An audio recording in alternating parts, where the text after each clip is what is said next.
The scene opens with a breathtaking shot of the grand structure belonging to the 4th Academy in the city of Su. Headmaster Shui Jinlong declares that the long-awaited day has come. Students will officially awaken as players.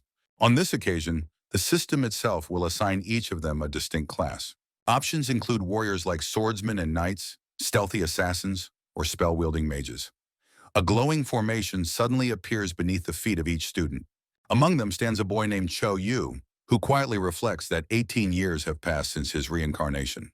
This realm is known as Kaiji, a parallel dimension that mirrors Earth in many ways. The single major distinction is that Kaiji contains labyrinths filled with danger. When its inhabitants reach 18, they acquire powers meant to help them conquer these dungeons. Stepping through the portal, which the locals call the inner world, Choyu silently wishes to be blessed with a favorable class. A disembodied voice asks if this is his first visit, and he confirms it is. After what feels like a loading screen, a darkened skull cloaked in shadows circles him while a notification appears, announcing that he has received a hidden class. The class is revealed to be Necromancer, leaving the boy completely astonished. This path is considered one of the rarest. Only a handful of people in recorded history have ever obtained it. With a mere swing of his weapon, such a class can summon legions of elite skeletons. As long as mana flows, he can fight like an army by himself. The protagonist muses that rare classes usually come with greatly enhanced statistics. Yet upon inspection, he notices that his spirit attribute sits at 0. He is completely taken aback. How could a necromancer, whose essence relies on spirit, begin with none at all? Initial stats are randomly rolled, with 10 as the maximum, and spirit is vital for his role. Unluckily, he has drawn the worst possible result. The system proceeds, announcing it will now generate a random talent. But his despair is so deep that he doubts even an S-rank ability could save him. At last, the system grants him an unfamiliar power labeled Brave Heart of a Mage, whose grade is undisclosed. This talent allows him to earn 1 attribute point every time he defeats a foe, using only physical strikes, letting him strengthen 1 core stat at a time. This is extraordinary, since normally attributes grow only upon leveling. With this new gift, he could accumulate them endlessly through combat. It carried the possibility of maxing out all his stats. Even as a newcomer, he now held the chance to reach the absolute peak in every category, a terrifying prospect for any opponent. He resolved to build his stats to the limit before using the ability recklessly, ensuring he would become unstoppable. Because only physical blows activated the talent, he decided strength was his first priority. Thus, every one of his 10 points was placed into strength. With 20 strength overall, his vitality exceeded that of most peers. Having completed this, he needed to clear the initiation challenge to finalize his class awakening. In an instant, he was transported to the trial's location, standing before a shimmering gate, accompanied by a young woman who had been assigned as his guide. Her name was Elaine, and she explained that she was there to assist should he require help. He told her his goal was to register and complete the novice mission. Delighted, she agreed to support him and presented him with a starter's package. Within it lay a tattered cloak, a beginner's staff, and a manual explaining how to summon skeletons. The cloak functioned as equipment, while the staff, due to his lack of spirit, seemed practically useless. Yet with his newfound physical power, it could serve as a formidable club. He was then informed of his trial to survive and escape from the misty cavern. The task demanded speed, vigilance, and restraint, especially avoiding the destruction of skeletal soldiers. Elaine tried to explain further about the dangers and penalties involved, but before she could finish, he had already rushed through the portal. Inside, he ventured deeper into the cavern, where heaps of bones littered the ground. It dawned on him that Elaine had likely been warning him of something crucial. He had underestimated the challenge, unnerved by the sheer number of skeletons lying in wait. Before long, one spotted him as prey and lunged forward. The clatter of its bones announced its attack. This foe was a level 1 skeleton, possessing 5 strength and a single point of agility. Choyu gripped his staff tightly, ready to wield it as a weapon. Their clash was inevitable. With a mighty swing, his blow shattered the creature instantly. Its skull rolled across the floor, lifeless. He checked carefully to confirm it was defeated, regretting that he could not rely on magic. For that victory, he earned 1 attribute point, 3 experience, and unlocked a powerful passive skill, Miracle of the Mighty, doubling the attack value of his strength. Strength governed offense, while defense lessened harm taken. Thanks to the passive, each point of strength now counted as 2 in attack. Against unarmored foes, he could deliver 42 damage per strike, utterly overwhelming. As he processed this new power, multiple skeletal hands began clawing their way out of the ground. These creatures advanced with daggers, moving in eerie rhythm like dancers of death. Realizing he had no time to waste, he focused solely on clearing the mission. The horde pressed forward, determined to succeed where the first had failed. But one sweep of his staff crushed them, sending them back into lifeless piles. He gained 4 attribute points and 12 more experience. Leveling up, he received 5 additional stat points, raising his strength to 30. Most prodigies barely reached 10 at this stage. The ease unsettled him. Were these skeletons deliberately weak to let him grow? Soon enough, another figure emerged from the earth. This was a level 3 captain, wielding 15 strength and 20 defense. A serious threat, capable of inflicting lethal damage if it managed to strike. But with a single agility point, it was clumsy. His first swing, however, was stopped by its shield. The captain retaliated, striking the ground he had just vacated. The force was frightening. Its blow gouged a hole in the cavern floor. Recognizing its slowness, he spotted a gap in its guard. He thrust his staff directly into the skeleton's exposed ribs. The hit unbalanced it, sending it crashing down and opening the way for a finishing blow. Exhilarated, he mocked the creature, daring it to defend again. Then he slammed his staff down on its back like a crushing baton. From this victory, he gained 3 stat points and 10 experience.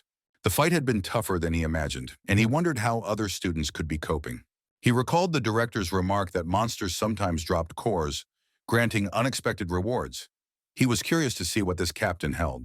It yielded a pair of consumable gloves that guaranteed a critical strike on the next attack, though usable only once. As he examined the item in thought, additional skeletons began to rise all around him. He hadn't expected more enemies, but their numbers kept increasing.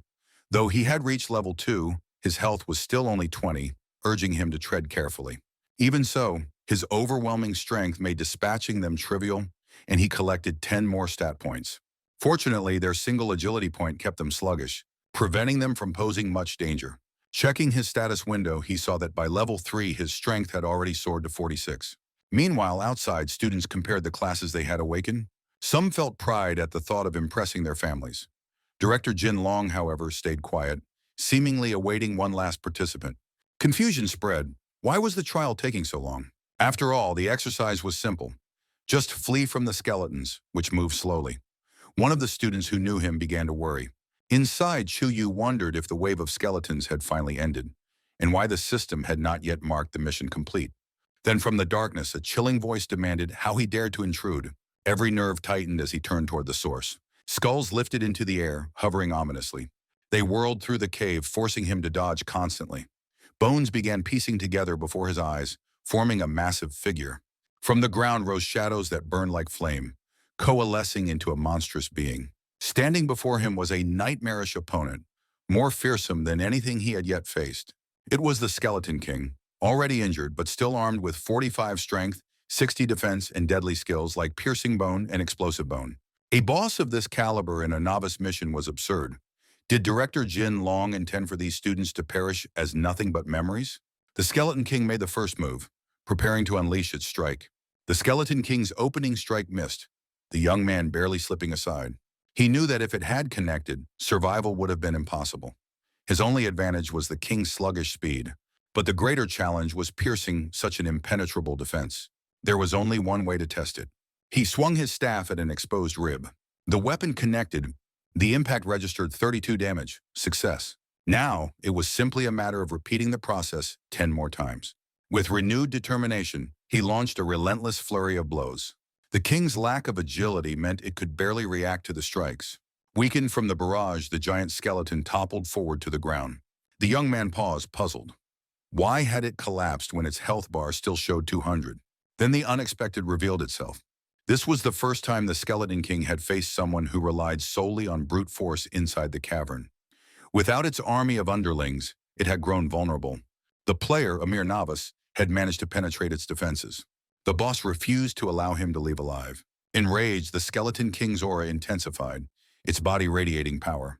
Its eyes locked on the boy, tracking his every step, its movements suddenly sharper and quicker. It lashed out again, and Amir barely evaded. Though still quicker than the king, the margin for error had narrowed dangerously. Direct assaults would no longer suffice. He needed to adjust to the monster's speed. Another strike came, and Amir noticed a precarious boulder above. The rock formation trembled, ready to fall. He sidestepped, moving toward it as he and the king exchanged tense stares, each reading the other's intent. Provoking it deliberately, Amir dared the boss to attack him near the unstable stone. The bait worked. The king charged. Amir blocked with his staff, but the sheer power hurled him across the cavern, tearing away 26 health. That shove left him with only 4 points of life remaining. Unsatisfied, the towering creature advanced, determined to crush him entirely. Amir realized even a glancing blow would end him. The monster swung again, blind to its surroundings. The ceiling cracked, dislodging rocks that came crashing down on its skull. The cave's collapse inflicted 70 damage. Pinned under debris, the king now had just 129 health remaining. Amir knew this was his only chance. He had to finish it here. With so little life left, prolonging the battle meant certain death. He steadied himself for one decisive strike. Sliding on the single-use gloves, he activated their critical hit guarantee. But instead of using his staff, he clenched his fists. The immobilized skeleton could do nothing but watch. With a thunderous punch, he smashed the ground, cracking stone beneath them. The shadowy flames cloaking the king flickered, then began to fade. The system voice resounded, mission complete. For being the first to kill the boss, he was granted 30 attribute points. Because he had slain it barehanded, he received an extra 10 points, 50 experience, and advanced 3 levels. On top of that came an unexpected drop, the Skeleton King's Ring. The item boosted the next attack by 50%, with a 1-day cooldown. A rare C-class relic, valuable enough to sell for a fortune. Amir felt a thrill. He had been the first ever to bring down this monster. He briefly wondered how others had passed the trial, but set the thought aside. What mattered was getting out alive. His stats now showed 76 strength, enhanced by the brave heart of the mage talent, and miracle of the mighty. With those, he reappeared outside among the gathered students. His friend Yang rushed over and embraced him, relief plain after hours of anxiety. Yang demanded to know why it had taken him so long, baffled since everyone else had finished quickly. 3 hours had passed since the last participant, so Amir asked Yang what class he'd been given. Yang proudly revealed he was now a mage, odd since they had entered the same world. Another student, Asnab, stepped forward, pointing out that Amir was the final one to finish. Meifei, the class nuisance, sneered and asked mockingly if Amir wanted to know his class. Amir sighed, wondering why this boy always picked fights with him. It felt like dealing with a spoiled child. Before tension could rise further, the director addressed the crowd, declaring that training would begin tomorrow, and that each student must reveal their class and talent. Some announced proudly, while others muttered reluctantly, embarrassed by low-ranked talents. One girl revealed she was both mage and healer, introducing herself as Shao. Another Jew announced herself as a paladin with a B-rank ability. Meifei boasted he was a swordsman, also with B-rank talent. A few students flattered him, noting that swordsmen were highly valued. The director thought to himself that several of these B-rank youths might become exceptional. Then Amir's turn came. He declared his class, Necromancer. But before mentioning his talent, he hesitated. Best not to reveal what he himself did not fully understand. Director Jin Long smiled inwardly. A necromancer meant a hidden class. The students gasped. Legends told of a single necromancer once erasing an entire guild. Meifei was skeptical, pointing out that mages were fragile up close.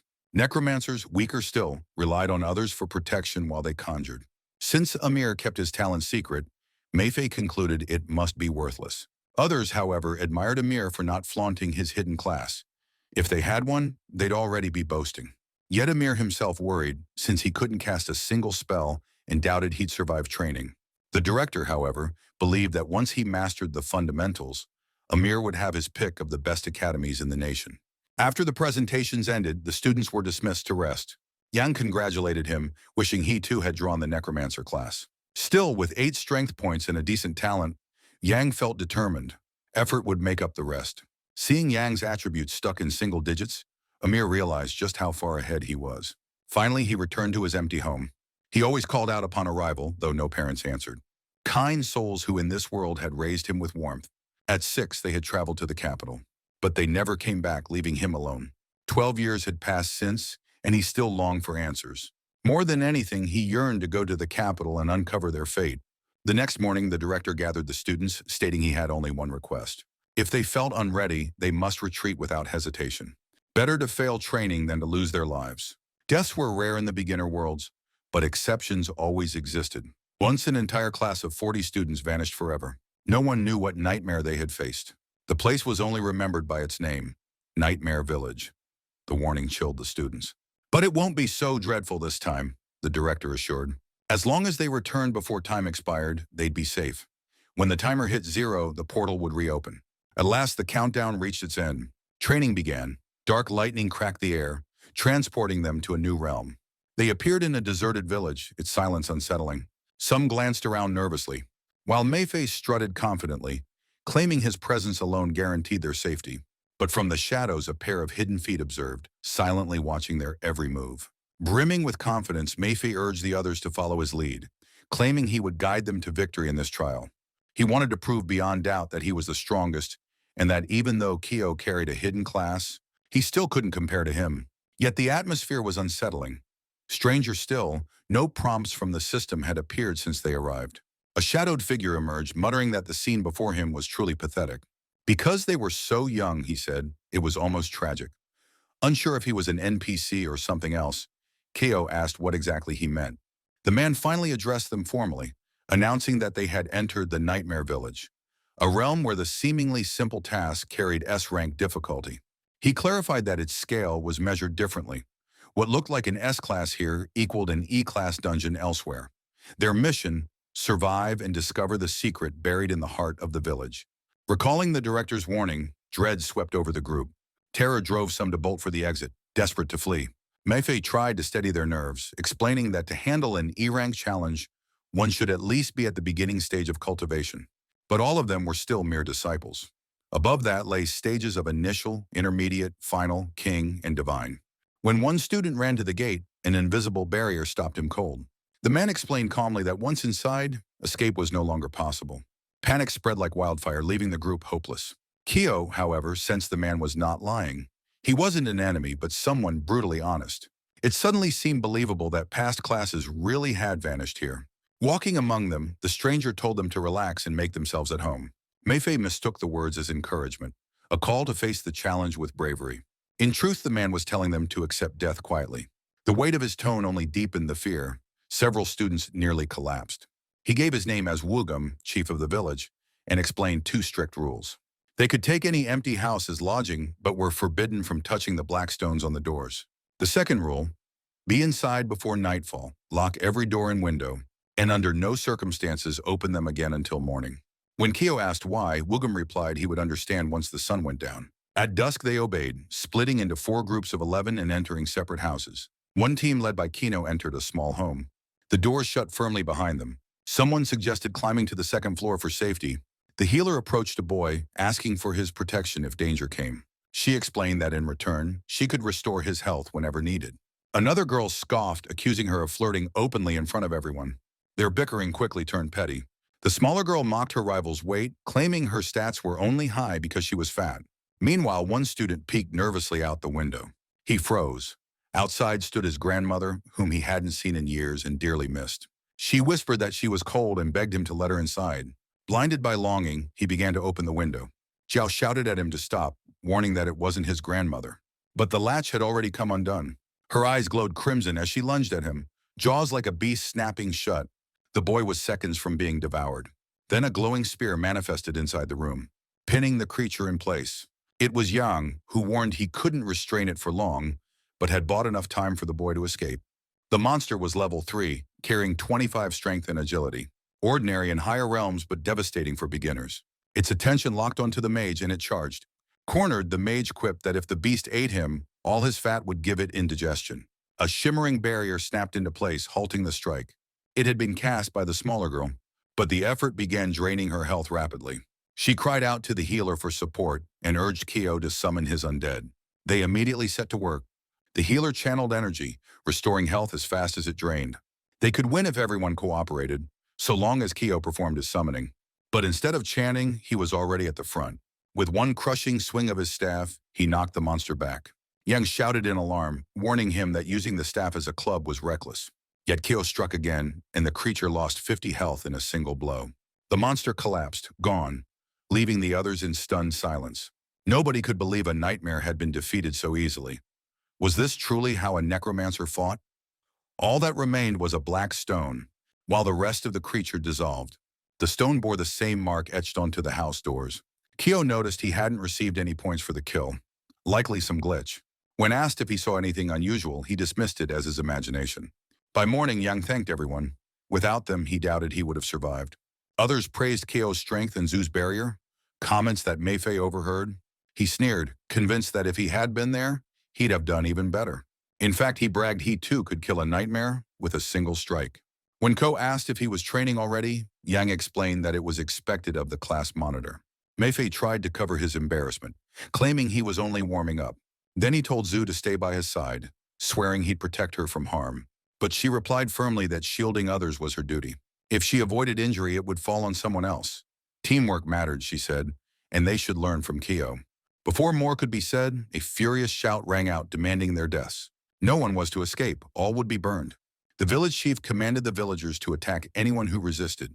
Meifei tried to argue that there must be a mistake, but the chief growled that they knew exactly what they had done. Kyo noticed both groups were evenly matched in number and age. The chief declared that the nightmares were the village's guardians, and by breaking the rules, the students had committed grave sins. For this, punishment would be multiplied 1,000-fold. Meifei asked if there was another way out, explaining the monster had been slain by accident. The chief admitted there was. The one who angered the nightmares must spend the night outside. He wondered aloud if any among them possessed such courage. With unknown horrors in the dark, it was little more than a death sentence.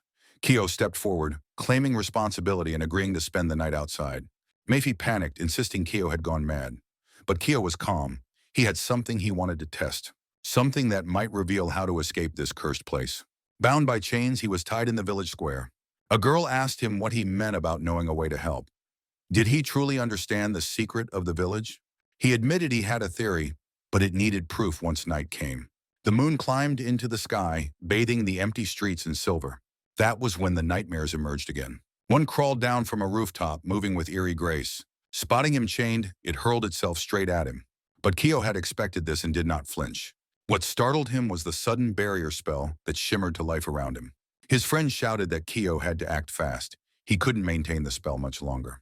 Meifei boldly stepped forward, insisting he could handle the nightmare alone and telling the others not to panic. The harsh truth struck Meifei almost instantly. He barely managed to deflect the nightmare's strike with his blade. The creature's speed overwhelmed him, leaving him baffled how Kyo, supposedly just a mage, had ever slain one. Arrogance pushed him onward. If Kyo had done it, surely he could as well. His blade connected, yet it inflicted a mere 5 points of damage. To his surprise, the others had come outside after all, unwilling to let him face danger alone. The girl remarked that the chains binding Kyo were too thick for any of them to cut. Only Meifei's sword might stand a chance, though he was occupied. Kyo, however, shattered the chains with his bare hands. That display of raw strength made the others question if he truly was a necromancer. Meifei, meanwhile, continued to flounder against the nightmare. The girls and Kyo rushed to aid him, while Jo readied her healing magic. Meifei waved her off, claiming he didn't need it. Arguing that scars were proof of a warrior's worth, he instructed them to target the head, believing it to be the weak point. Kyo obliged, striking hard and bringing the monster down. Meifei muttered that he should have realized that sooner. But Kyo corrected him, saying the head wasn't truly the weak spot. Meifei suspected sabotage, determined to watch what Kyo did next. He expected to witness something extraordinary. Instead, the nightmare stirred and rose once more, making him doubt whether Yang had been right about vulnerabilities. Yet Kyo had managed it before. Perhaps it was simply beyond his own skill. This wounded his pride, yet he told himself he was still superior. The others called him back, warning that pressing on recklessly would only get him killed. The nightmare, indifferent, prepared another assault. Meifei unleashed a furious combo, carving 30 points of damage into it.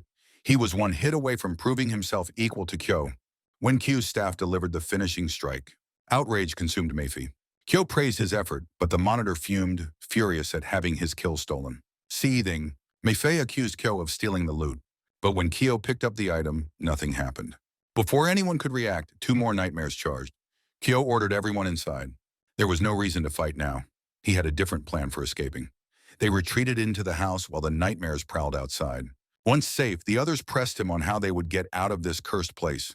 He told them to wait until morning. When the time came, they should follow his instructions exactly. The next dawn, the chief was enraged that another guardian spirit had been destroyed. No matter their excuse, he insisted all the students had to die for what they had done to Nightmare Village. Kyo asked if they truly lived here, and the chief swore his people had been here for generations. Kyo declared he had uncovered the truth about the village, though the chief failed to grasp his meaning. Pointing at the villagers, Kyo revealed they were not the original inhabitants at all. They were, in fact, the very class of students who had vanished years ago. Trapped here since entering, they had never been able to leave. The chief shouted that such talk was nonsense, dismissing it as lies. But Kyo claimed he had proof. When the chief held up a black stone, he accused Kyo of committing a crime punishable by death. And not just him, every student now held a similar stone. The chief's face drained of color. Those stones were their shields of survival, and now with them broken, the wrath of the gods would fall upon all.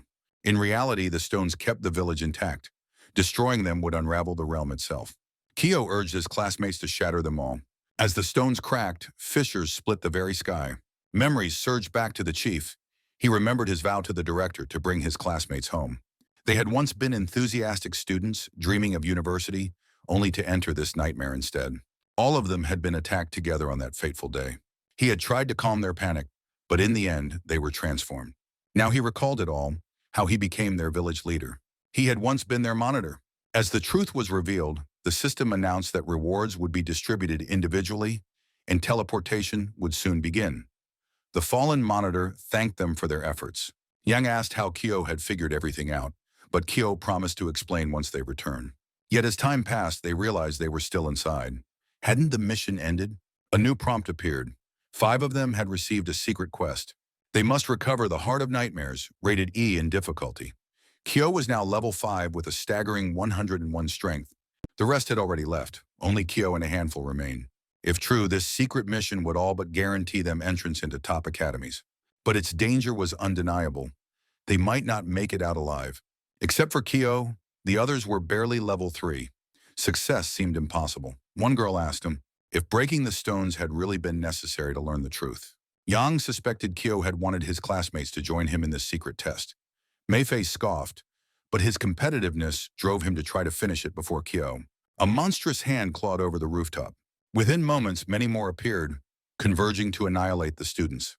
The creatures bellowed that every last student must perish. 4 surrounded them, and Yang admitted their chances looked slim, urging everyone to coordinate. Meifei lunged first, carving 10 damage into 1. He fumed that he still couldn't down a monster in 1 blow. The mage gasped that her mana was nearly gone, while Ju staggered, her health almost empty. But Kyo finished the nightmare, earning another attribute point. Ju cried out that 2 more were closing fast. Kyo struck swiftly, felling them before they touched the ground, and collected even more points. A glowing core materialized nearby. At this level, the reward was excellent, a mage-restricted item, granting a 5% boost to magic damage. Kyo considered gifting it to Yang. Ju applauded their teamwork while Meifei tried to claim credit, though Tuao urged everyone to keep moving. He muttered that just 1 more kill would level him up, maybe even net him new gear. Excited, he insisted they keep hunting. The Heart of Nightmares had to be among them. But one careless step triggered a trap. The ground gave way beneath their feet.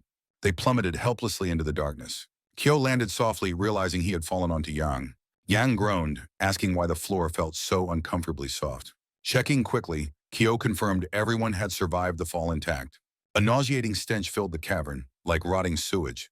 Ju speculated it might be corpses decaying, but the healer shook her head. It came from something else entirely.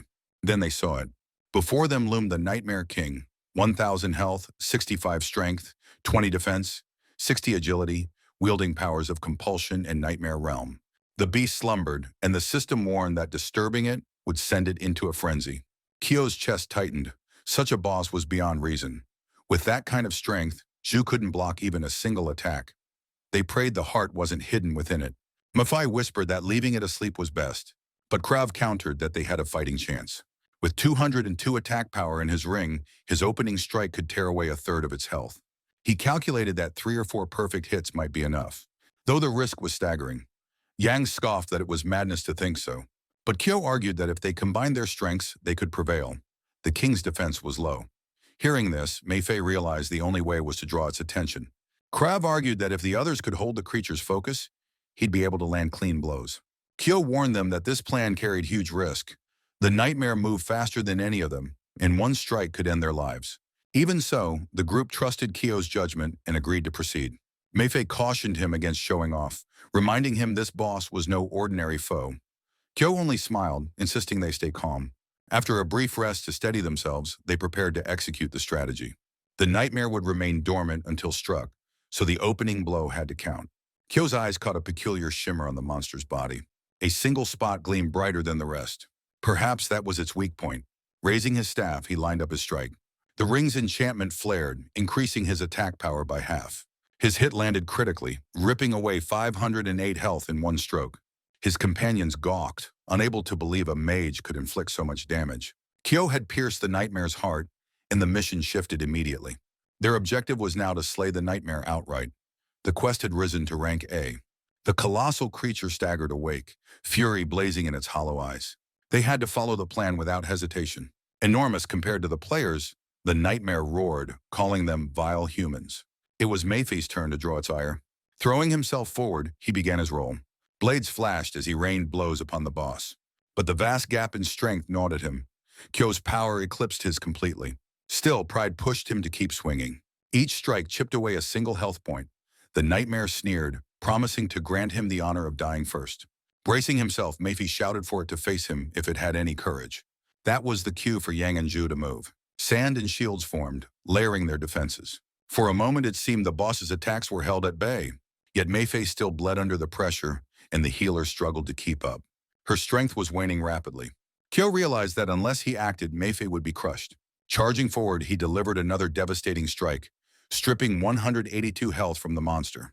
With its vitality dwindling, the nightmare unleashed its ultimate power, the Nightmare Realm. Shadows erupted, waves of energy blasting the area. His allies had no defense against such area damage. This couldn't be allowed to continue. Kyo was convinced the last class had perished here because of this very skill. Determined to stop it, he struck again, inflicting the same massive wound. The creature now had only a sliver of health remaining. Kyo advanced to finish it once and for all. The healer warned desperately. Her mana was spent. Aware of the risk, he prepared his final strike. His blow connected, draining the last of the nightmare's life. For the first time ever, the monster fell, rewarding him with 30 ability points and an extra 10 from his talent. Leveling up added another 10. The mission concluded, and each player would now receive their individual rewards. Their victory felt unreal. Shidao was granted a D-rank talent, while Zhu obtained a C-rank one. Yang earned an E-rank talent, and Mayfei a D-rank as well. Kyo topped them all, gaining a B-rank spellbook and 50 experience. Though it could not yet be used, the nightmare's soul still pulsed with hidden promise. From it manifested a gleaming B-rank sword, with plus 100 attack, 30% defense penetration, and a 20% bonus to sword strikes. For Kyo it was almost useless. He had no desire for a sword. So he handed it to Mayfei, who was stunned at such generosity. The monitor muttered it could sell for enough gold to buy a home in the capital, but Kyo dismissed the thought, already checking for other items. His stats showed monstrous strength, yet his health remained fragile. His talent restricted other attributes from growing, and he knew he needed a way to fix that weakness. Resilience and caution would have to guide him from now on. At last, the transport sequence began. The 5 survivors rematerialized at their academy. Their sudden reappearance sent waves of shock through the gymnasium. The director exclaimed they had been missing for 2 full days, demanding to know what happened. He hadn't expected them back alive.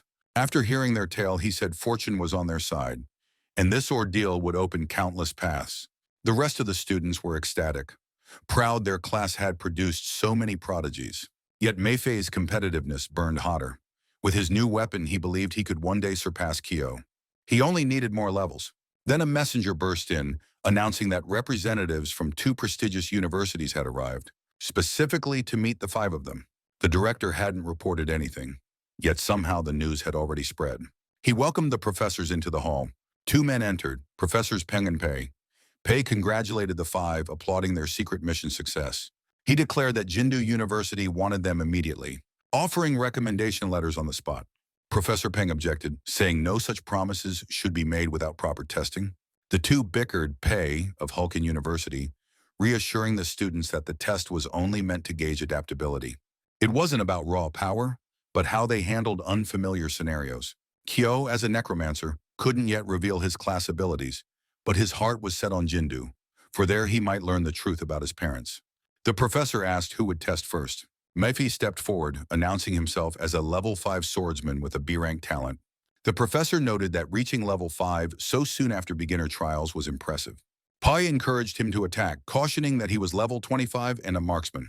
Mayfei charged, telling the professor not to underestimate him. His sword clashed against a magical barrier, the tip piercing through, startling the veteran. The professor praised the skill, and Mayfei bowed gratefully.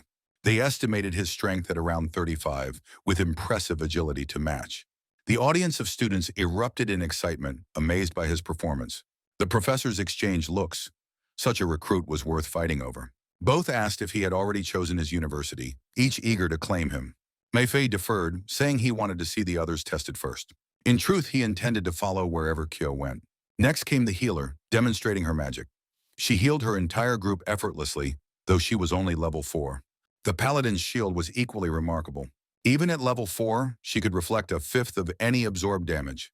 For a tank role, such an ability was priceless. Pei assumed Yang must be another paladin, but was surprised to hear he was actually a mage. His towering build made him look like anything but. His trial began, and Yang readied himself. The professor frowned. He couldn't sense any spellcasting at all. Then Yang stomped the ground, unleashing his skill. A massive explosion tore through the center of the hall. Even as a level 25 marksman, the professor lost 3 health points, a frightening sign of the boy's potential. The faculty exchanged uneasy glances. This class had produced 5 extraordinary talents, and their principal would have to keep close watch. Some wondered if Yang himself might also be one of those rare prodigies. At last it was Cao's turn. He was already level 7, a necromancer whose talent grade remained unclassified. 2 levels ahead of his peers, the professor assumed this meant his gift must be mediocre. They decided to test his abilities first and discuss his talent afterward. Expecting summoned undead, the professor braced himself. He didn't want another beginner catching him off guard. Yet as Cao stepped forward, the professor was surprised. His manner was unlike any necromancers he had seen, and didn't fit the expected role at all. Perhaps he was simply inexperienced. Only then did the professor realize a fist was hurtling toward his face. Curious about a mage's physical strength, he chose not to dodge. The punch connected with brutal force. The professor was knocked across the floor, leaving the gym in stunned silence. Even the principal was dumbfounded. A novice had floored a level 25 professor with one strike. The second professor suggested he must have held back. Necromancers weren't supposed to have such strength. But something was clearly unusual about Cao, who had nearly flattened him. The students buzzed, debating how a necromancer could possess such physical might. Peng silently thanked fate that he hadn't taken the blow himself, or he might have lost teeth. Cao asked if that concluded the test. The answer was yes, but they insisted his evaluation wasn't complete without seeing him summon the undead. Cao responded that his focus was mastering physical combat, though his true goal was entry into Jingdu University. Such a declaration was unheard of. No necromancer had ever specialized as a warrior. Peng decided to consult the principal. Over the phone, he explained that the boy was terrifying. Despite his class, Cao sought warrior training and had already overpowered a level 25 professor. The principal immediately demanded all 5 students be recruited at any cost. Afraid of losing him, Peng arranged a direct video call. On the screen appeared Jiaping Yang, the director of Jingdu University, personally inviting Cao to join. But before the director could finish, Cao cut him off. He accepted on the spot. Peng's heart sank at losing such a prodigy, and he could only hope to secure one of the others. The director suggested the entire group transfer together, and they agreed. Much to Peng's despair and Pei's delight, it was the triumph of his career. Still, Cao pressed with questions. Had the director known his father, Cao Anking? The revelation stunned the man. He realized now that Cao was the son of Anking and Baishixi, which explained the familiar features. Cao asked if he knew where his parents were. The director explained that over a decade ago, they had been his students, extraordinary ones. But they had vanished after graduation, never to be heard from again. They had spoken of a hidden world, and the director urged Cao to explore it. Answers might await him there. He promised to send admission letters. He advised them to progress through worlds tied to their class types to avoid suspicion. With his blessing, he wished them luck. A week passed, and the 5 prepared for their next exam, this time a world designed for mages. Success would require teamwork, as their minds would be tested. The criteria for passing were finally revealed. Blue flames rose around the portal. Cao asked Yang if he was prepared. Yang replied that practice beat theory, but the more participants, the greater the risk. He suggested Cao join him. The challenge could be attempted repeatedly and rewards would stack. Yang was eager to see what awaited.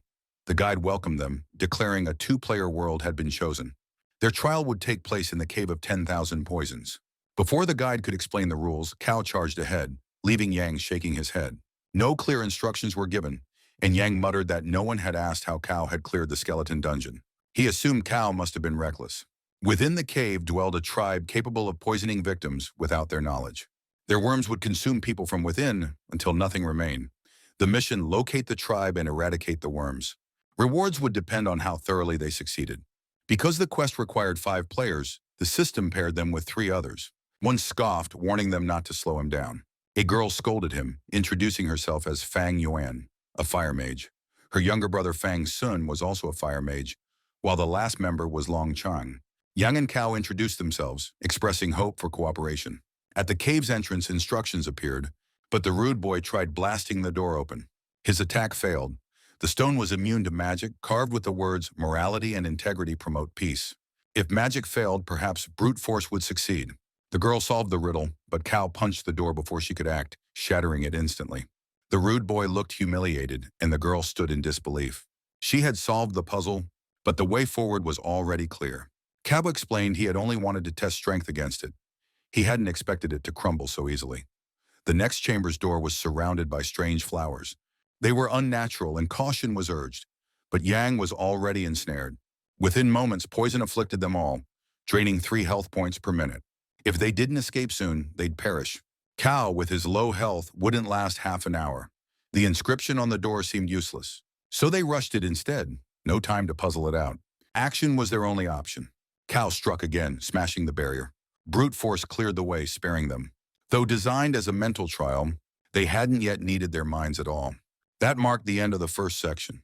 A small child appeared, introducing herself as Shouden. She asked if they had come from outside. Noticing their condition, she explained the poison came from the bean flower. If left unchecked, it would spread until no cure was possible. They needed her guidance to find the antidote. With little choice, they followed. At her village, she presented them to her parents, explaining she had brought outsiders. The parents asked who they were, and the girl told them they were poisoned strangers. Upon hearing this, they invited them inside to be treated. Soon, bowls of strange venom soup were placed before them. Its appearance was unpleasant, dark and slimy.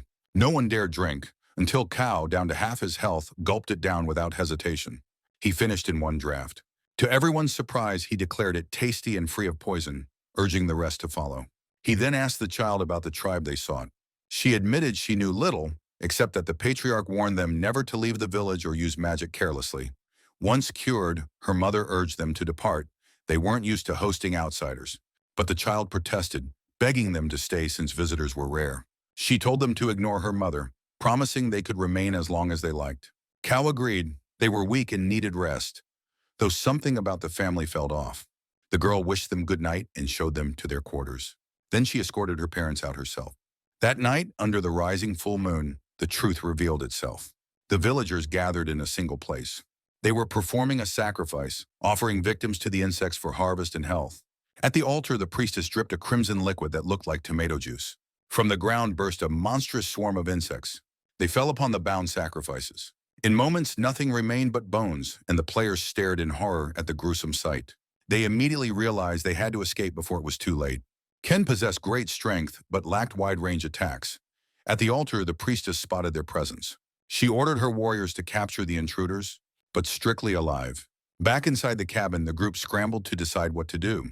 If the villagers learned their true mission was to destroy the insects, they would surely be attacked. As they argued, Kian heard a noise and asked what it was. Swarming insects had slipped inside, crawling everywhere. The fire mage unleashed a fiery spell to shield them. Kian joined in, striking down the creatures, though they were too weak to grant him any rewards. He reasoned that if such weaklings did yield points, it would be far too easy. Yang then unleashed his sand technique within the cabin. Impressed, Kian praised him for combining 2 talents, though it drained nearly all of Yang's mana. Then a tribal warrior appeared, mockingly declaring they would become food for the insects they had offended. Yang repeated his sand attack, but the blow only shaved 11 health from the man. The warrior's stats were revealed. Level 10, with 40 strength and 20 defense. His power rivaled that of a dungeon boss. The group doubted they could win, but Kyo wasn't fazed and wondered if this world's rules worked differently. Believing them harmless, the warrior readied his strike, expecting little damage in return. Yet a single punch from Kyo ripped away 121 health, making the warrior stagger in shock. Enraged that a mere human had hurt him, he invoked his insect bite skill. His strength and defense surged dramatically. He boasted that now nothing could harm him. Still, Kyo remained unimpressed. After a flurry of humiliating strikes to the face, the warrior crumpled to the ground, clinging to only 23 health. Forced to yield, he revealed the truth about the sacrifices and the priestess. He confessed their pact with the insects, offering victims each full moon, while the queen dwelled within the greenstone. That was why the outsiders had been healed, to prepare them as offerings. Xiao pressed him further, asking why the girl Dong had called the place by another name. The warrior swore ignorance. He insisted only one Dong lived here, their matriarch. At first, Kyo let him leave in thanks for cooperating, but then he decided to finish him anyway, seizing the skill point. Leveling up, he gained the Sage's protection, an artifact that negated one fatal blow. Such an S-rank relic could change any battle. Yet they now faced a dilemma. Villagers would soon notice the warrior's absence, and confronting the matriarch directly would be perilous. The mission required them to eliminate the insects, not necessarily fight the villagers. So their best option was to act before the matriarch discovered their plan. They pressed forward. On the ground, they stumbled upon the corpses of the girl's supposed parents, realizing they had been illusions. That explained the family's strange behavior. It proved not everyone here was what they seemed. Pooling their attacks, they targeted the stone that housed the queen. Their combined assault detonated in a violent blast. When the smoke cleared, a vast crater yawned before them. That should have ended it, but the mission remained incomplete. A chilling voice spoke from behind, criticizing their insolence. If they were here, it meant her warrior had already fallen. Kyo asked if she was Shudong, the matriarch. She asked if he disliked her current form and offered to take the shape of a child again. Appearing once more as a little girl, she teased, asking which form he preferred. Her intent had been to make him her companion. But since he had slaughtered so many insects, that was no longer possible. Kyo demanded to know why she would treat members of her own tribe that way. To her, even her parents were nothing but useless, rebellious pests. As an orphan, Kyo burned with fury at such words. She noticed his rage and mocked him, telling him he would see his family soon enough. At her command, a swarm of insects surged forth to devour him. The ravenous horde swirled around Kyo. The fire mage shouted that they must help, hurling flames at the swarm. But before the blast landed, the same tribal warrior reappeared, blocking them. He roared that they must face him, not interfere with the matriarch. Now level 10 with 50 strength, 30 defense, and 30 agility, he seemed unstoppable. Meanwhile, insects gnawed at Kyo's health. If only his agility and defense matched his monstrous strength, the fight would be easier. He considered using the Brave Heart talent, but decided to hold back, relying instead on the sage's protection if death struck. Closing in, the matriarch sneered that he seemed eager to become insect food. But she hadn't expected what followed. One mighty strike from Kyo tore a hole through her body, though she didn't fall. Her stats became visible. 30 strength, 20 defense, 50 agility at level 10. She was a rare NPC. Her numbers weren't high, so her rarity had to come from something else. She lamented the wound, but suddenly her agility shot up by 8. Kyo steadied himself for her retaliation. Her counterattack was vicious. Before he even realized it, her hand pierced his chest. The sudden burst of speed left him with only 9 health. She smirked, planning to wear his skin as a trophy. Yang panicked at the sight, seeing his friend on the brink of death. In that instant, the warrior lunged again, nearly landing a killing blow on Yang. They couldn't afford to ignore him any longer. Yang cast his sand spell again. The warrior mocked him, saying attacks from fat men did nothing. He laughed that it only tickled. But then the sand turned crimson and detonated, dealing 312 damage in a single blast. The warrior shriveled, his fat burned away by his own ability, leaving him lean and desperate. With his foe fallen, Yang ran to aid Kyo, who was distracted, marveling that his friend was suddenly thin. Even Yang was confused. His anger had surged, causing his body to shed weight and his spirit stat to skyrocket to nearly 300. Realizing this, he seized the matriarch, shouting for Kyo to order one more strike.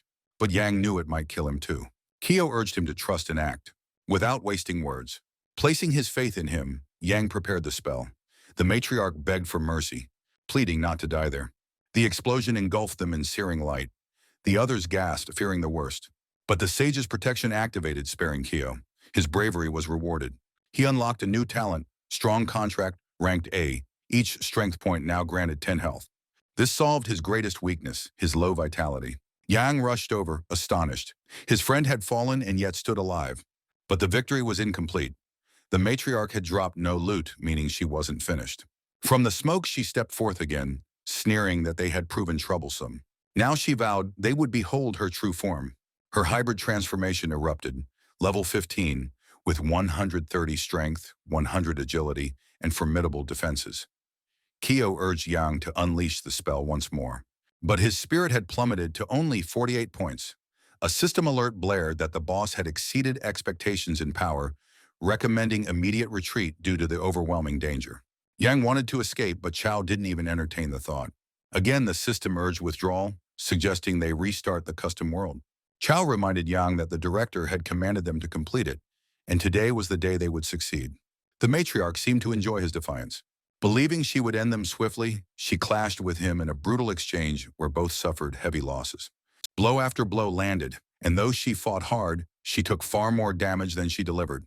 Now she stared at him bewildered, wondering what sort of creature he was. He should have been dead already. Even at level 8, he was far beyond what she expected, his presence closer to that of a dungeon boss. No ordinary mage should have possessed such raw power.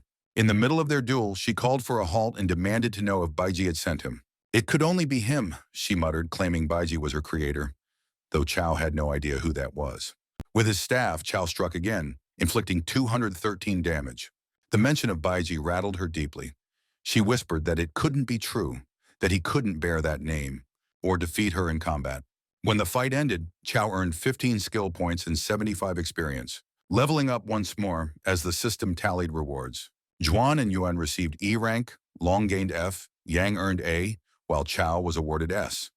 With this, Chao had reached level 10, nearly advanced enough to challenge dungeons alone. He also received a B rank item for level 11, boosting health by 800 points. In addition, he obtained a mysterious cube infused with sealed power. The artifact linked itself to Chao, enabling him to copy abilities from others as long as they weren't more than 10 levels above him. Yet one of its abilities remained locked. If the rest was this valuable, the hidden power must be extraordinary. A portal appeared, and the guide congratulated them for clearing the cave of 10,000 poisons. As a bonus, she raised their spirit attribute by 20%. It was a generous prize, though 20% of nothing remained nothing. The others thanked Chao, acknowledging that he alone had ensured their survival. Asked which university he intended to attend, he replied, Jingdu. On hearing this, they decided to go there too. The guide looked pleased with their determination. At level 10, Chao's strength stood at 202, with 4,040 total health thanks to his gear. And that figure didn't even account for the skills he had stacked. Back at the academy, fellow students greeted them with amazement. Mephi couldn't believe Kuei had reached level 10 already. In the mage realm, monsters were rarer, making advancement slow and difficult. The girls, however, were stunned that the slim boy was actually Yang. He looked like a different person. Yang himself longed to regain his lost weight, uncomfortable with his lean frame in the other world. With their positions already secured, some wondered if they still needed to sit for the exam. After all, exam day was an important event, gathering the best students, with an A rank item as the prize for the winner. Dafe declared he would compete and claim first place among warriors. His father had told him that this year's champion would even receive an S rank item. With such a reward, Kuei resolved to win. But unseen spies watched him, assuming he was weak because his level was only 10. They descended and blocked his way. Unaware of who they were, Kuei asked if they needed something. They demanded to know if he was the one who had slain Sun Dong in the Cave of 10,000 Poisons. Both were assassins, though weaker than him. They might be linked to Basie, whose name the matriarch had mentioned. Regretting not interrogating her, he lied, giving his name as Mafia and insisting they had mistaken him for someone else. One assassin apologized politely, but the other scoffed, calling him a fool. They would capture him anyway in case he was a mage. In an instant, both vanished from sight. Still, Kuei showed no hint of surprise. The two struck simultaneously. He didn't even bother to dodge, making his deception obvious. Before they realized it, Kuei had already launched a counterattack at the first. One blow stripped 197 health from the man. The second assassin realized this was no ordinary opponent. He himself couldn't inflict that much on his comrade. This was no mage. Facing the survivor, Kuei asked if he was ready for round 2. Panicking, the man begged forgiveness, swearing he had confused him with someone else. He admitted he was nothing but a pawn in a group ranked below 7,000 and pleaded for the matter to end there. He warned that a level 18 Istasan, among the top 7,000, showed their organization's terrifying strength. If Kuei didn't let them go, retaliation would be far worse. Kuei allowed them to leave, wishing them luck in finding their target, though they declined his offer of help. He later learned Baisi was a sacred white beast with horns, revered for driving demons from the land. Searching online, he found no trace of this mysterious organization. He knew his identity would soon be revealed, and with his current power, he couldn't yet protect himself. His best chance was to sit the exam and head to Jingdu. The university's director was reputedly the strongest swordsman alive, and that presence alone gave him hope of safety. If even the university wasn't secure, nowhere would be. He turned his focus back to the magic cube and its hidden abilities. Perhaps it was an artifact connecting different worlds, which explained why it had been entrusted to him. The mystery raised more questions than it solved, and Kuei's thoughts drifted to his parents. Meanwhile, high atop a tower, the leader of the assassins reviewed their report. They admitted their intelligence had been flawed and that the target was far stronger than expected, making their findings worthless. For now, they would ignore her death. As more pressing matters loomed in the city, days later, Kuei sought out the university director, hoping he knew something about the cube. The director explained it had been discovered in a special world and remained sealed, but wondered aloud if it could be unlocked. He revealed it required a password, but if that failed, the key of all locks could open it without harm. The seal itself wasn't particularly powerful. Hearing this, Kuei asked where the artifact could be found. The answer was in the Machine Kingdom, but he was warned it was an open-world zone filled with rival players. In that realm, humans and machines had once waged war after the machines gained awareness. Eventually, a peace treaty was signed, and the land where Kuei would go belonged to humans. To acquire the key, he would need a mission from Hu Jun, lord of that region. The real challenge was locating him.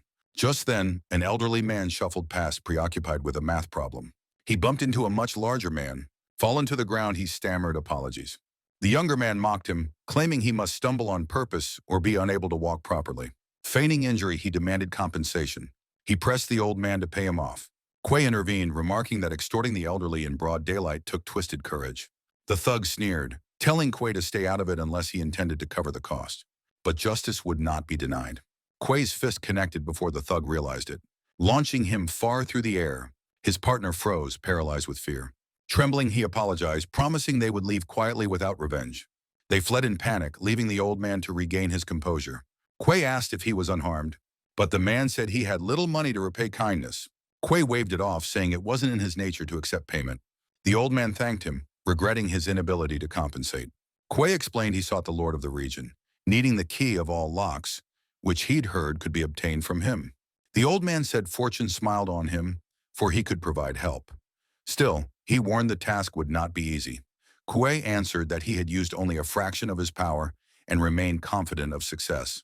Elsewhere, the two thugs whispered about whether the Lord of the Lands had discovered his target. One admitted he couldn't say, but declared that the player they met was the strongest opponent he had ever faced. A young woman remarked that Kuei was still lecturing and insisted he must be delivered to her no matter the means. The man bowed and promised to carry out Lady Mon's command. After walking for a while, the old man pointed out that the Lord of the Lands resided in the massive estate ahead, and Kuei expressed his gratitude. The residence was a vast and awe-inspiring mansion, and Kuei wondered how the elderly man roamed through it as if it were his own. When he turned to ask, the old man had already vanished. Left alone, Kuei resolved to continue searching for him to acquire the item. Pushing open the doors, he entered a magnificent hall. Seated on what resembled a throne was the same old man, flanked by the two who had harassed him earlier. He revealed himself as the Lord of the City of Machines, and those two were, in fact, his most formidable guardians. Yet he had orchestrated that earlier encounter. To identify someone who surpassed even their strength, greater than the defenders of his city. At this moment, that individual was Kuei. If Kuei agreed to help him, he would reward him with the key of all locks. Thus, a secret mission commenced.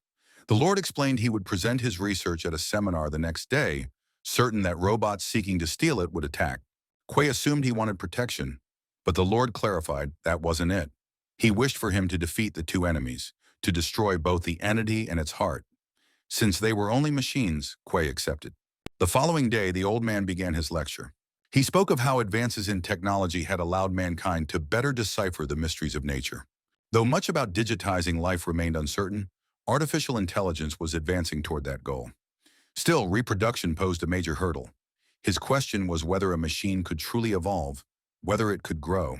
Kuei understood nothing of the discussion, merely waiting for the mechanical enemies to appear. Above, cracks spread across a glass ceiling. From the opening, a robot descended. It proclaimed that metal surpassed flesh and bone, urging the professor to accept this truth. The moment it landed, security forces rushed forward. One guard, introducing himself as Scram, told the intruder he did not belong there. The machine gave no answer. In an instant, it vanished, only to reappear and strike him viciously in the stomach. The other guards froze, powerless to intervene. Within moments, the robot dispatched them all. Observing calmly, Kuei remarked that the display was disgraceful.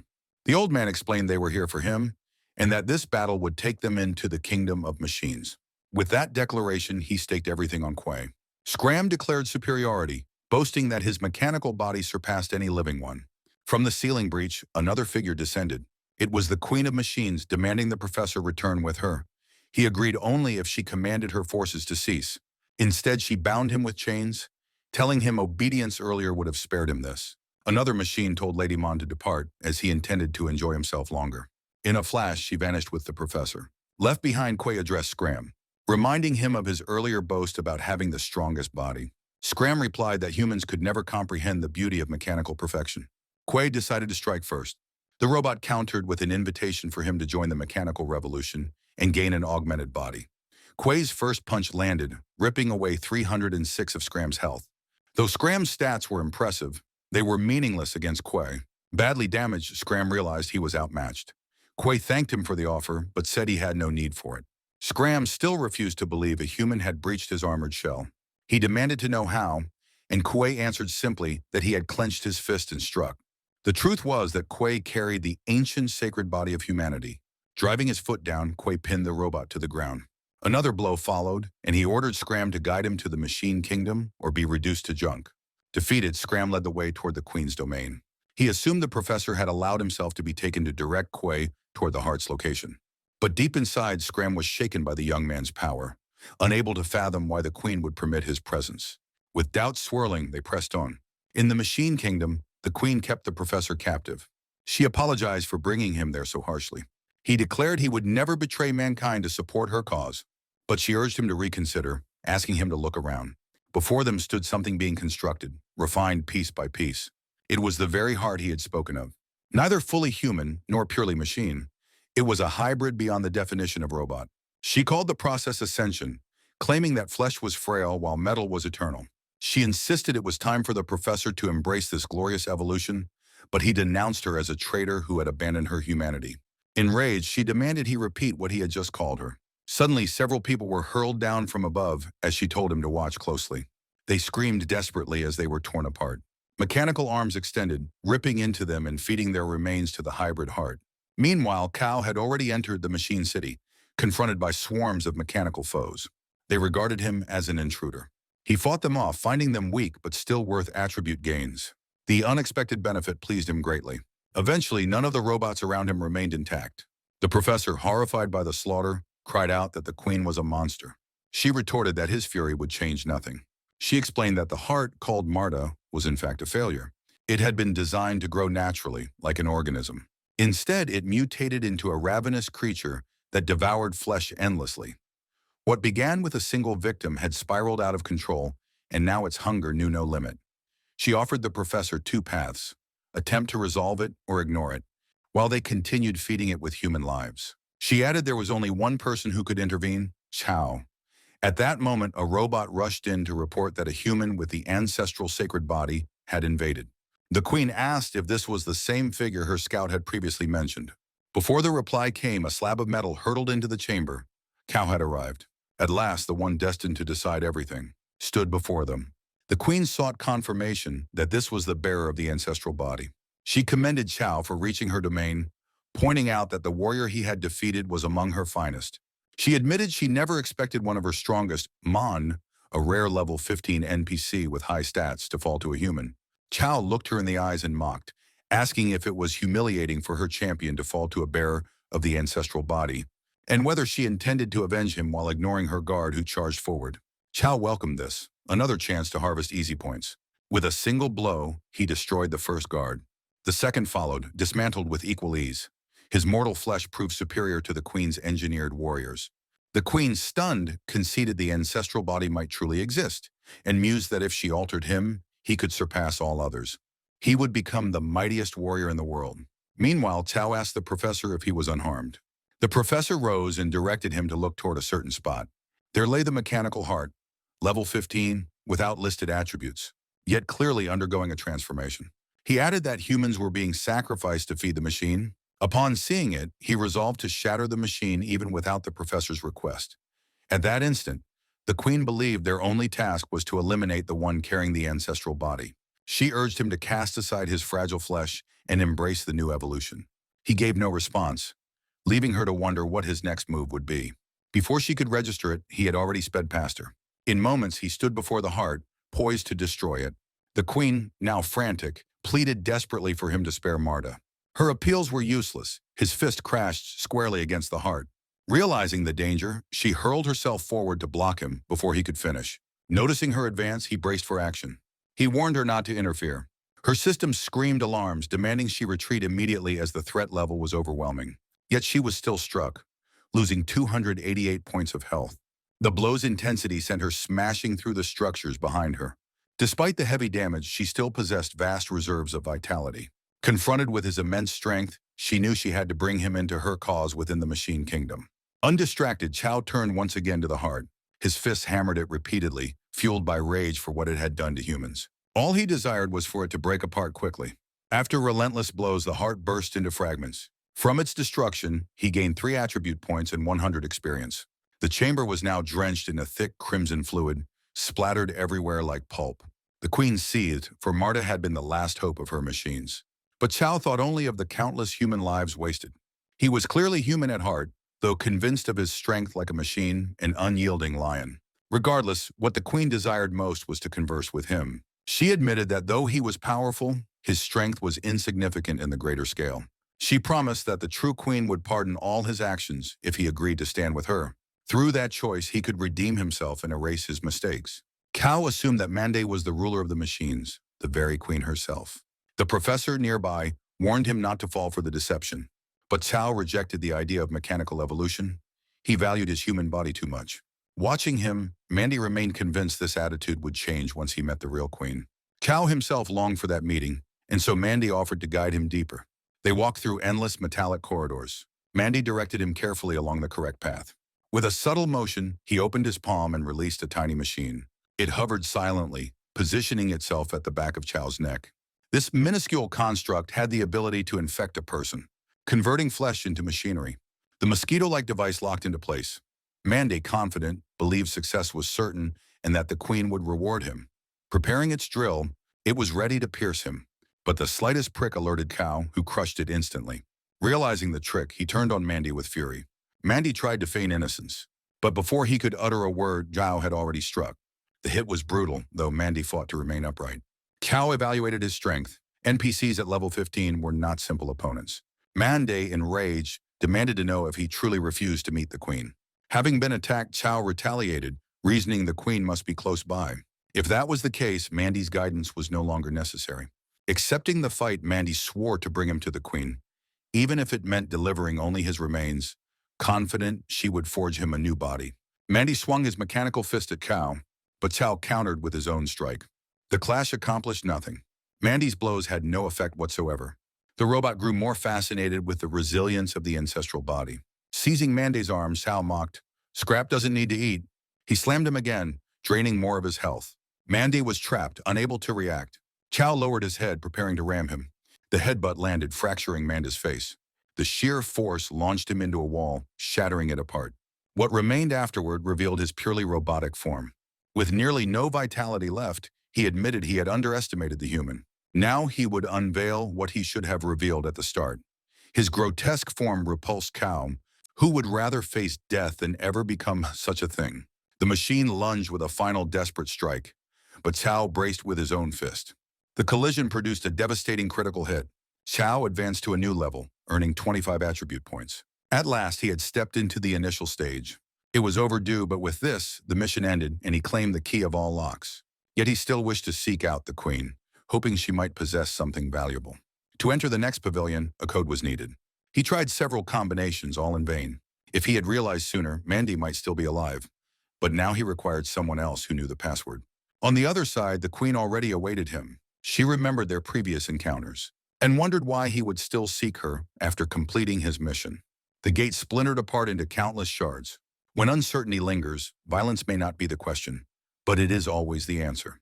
On the throne sat what looked like an ordinary young girl. Cao asked what she was doing in such a place. She quickly recognized him as unusual, strange in some way. When she offered no reply, he pressed, asking if she could speak and if she had a name. At last, she introduced herself as the Queen of the Machine Kingdom. This revelation startled him, an epic-level NPC, with unlisted attributes and 100,000 health points. Whatever confidence he carried vanished instantly. With such strength, she could dominate an A-rank world with ease. Recognizing the danger, he bowed apologetically, claiming he had taken a wrong path and would depart at once. But as he turned away, chains erupted from her body. He was ensnared, unable to resist. The queen drew him closer, her sheer power holding him immobile. She reassured him not to fear, promising no harm. Placing her hand upon his head, she began absorbing his memories. Through them, she glimpsed the outer world. She already knew her reality was false, a single virtual world among many, doomed to reset repeatedly, restoring everything as before. Yet if she remained within this chamber, the reset would not touch her. She confessed she could no longer count how many cycles had passed, but now for the first time, someone had reached her, and she refused to squander it. The young man asked if she had read through his memories, but she replied that it had been an exchange. He wasn't shocked that her level stood so high. After hearing this, he asked if the queen desired to leave, and she confirmed it. Yet she added that she could end him easily, since he was nothing more than a level 11 human, unable to challenge this world's laws. Still, she explained, there was no need to break any of the rules. She pressed her hand firmly against his chest. Cao was caught off guard, uncertain what she was attempting. She withdrew an object from within him, saying they could employ the laws of the other world he had spoken about.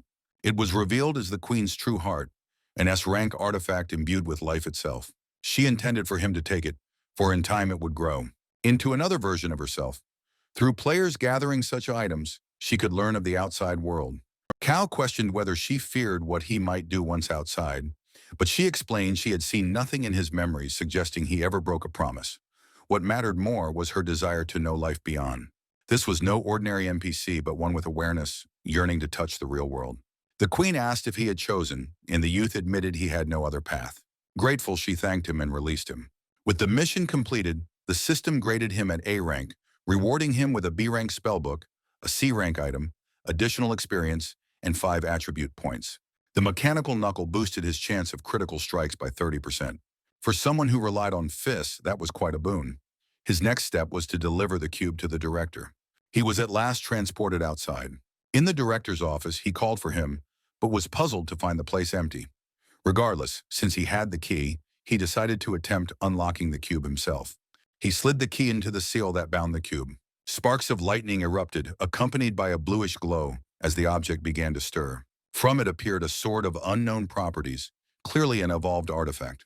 This was the gift left for him, though he didn't understand why it was a weapon, or why it seemed to lack defined attributes.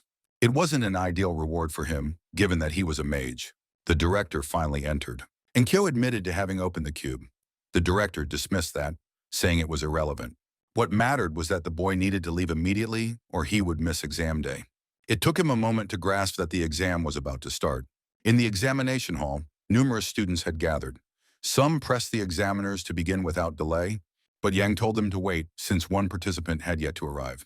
The agitators scoffed, claiming it hardly mattered, assuming the absent student was weak and untalented. Yang bristled at the insult and demanded the man repeat his words. The arrogant one then declared it was tradition that first place always came from his university, and that this year would be no exception. He said the test meant little since the true victor was already decided, and if the tardy student hadn't arrived, it was surely due to fear. In response, Yang asserted his friend could flatten them all with a single punch. Provoked, the loudmouth sneered that the little one could try, but he'd devour him like a piece of bread. Amid the boasting, a girl wondered aloud where Chao had gotten to. Mi-Fei stepped forward, declaring that Chao was the only one capable of challenging him. Still, even as he said it, worry gnawed at him over his friend's absence. Meanwhile, Chao was sprinting toward the exam hall, painfully aware of his lateness. One examiner asked whether all candidates from the 4th university were present. It was his last chance to arrive and secure entry. From a distance, he shouted his presence, bringing relief to his companions. He had shown up just in time. The envious ones muttered in frustration that an unknown student had kept them waiting. One tried to downplay the delay, insisting it hadn't truly mattered, while others insisted they needed to hurry and secure the highest spots. Chao asked who these people thought they were, and Yang explained they came from the 1st university. One of them turned red with anger at the disrespect and swore he'd crush Chao during the trials. Chao shrugged them off, unimpressed, surprised that the so-called elite were so thin-skinned. Enraged, the most offended one nearly lost control, but another student behind him called his attention, reminding him their real goal was first place, not petty squabbles. That put the fool back in line. Having stirred the crowd, they left as quickly as they had started trouble. With everyone present, the exam was ready to commence. The chief examiner stepped forward, introducing himself as Jin Tong. He explained the exam would follow a point system. Each victory earned 2 points, including consecutive wins. Each defeat subtracted a point, though never more than one consecutively. After the first round, the top 10 would face one another to decide the strongest. When asked if the candidates understood, they all affirmed. From the stands, parents shouted encouragement to their children. In the arena, Chow considered how the rules resembled standard dueling formats. Health could not drop below 1, ensuring no one would die. That meant he could fight without holding anything back. Stillman asked Long Xiao who he believed would triumph. As last year's champion, Long Xiao naturally assumed victory would go to someone from their own university. For Chow's first match, his opponent would be Long Mation from the first university. Chow regarded him calmly, while the clown was ecstatic at facing him right away.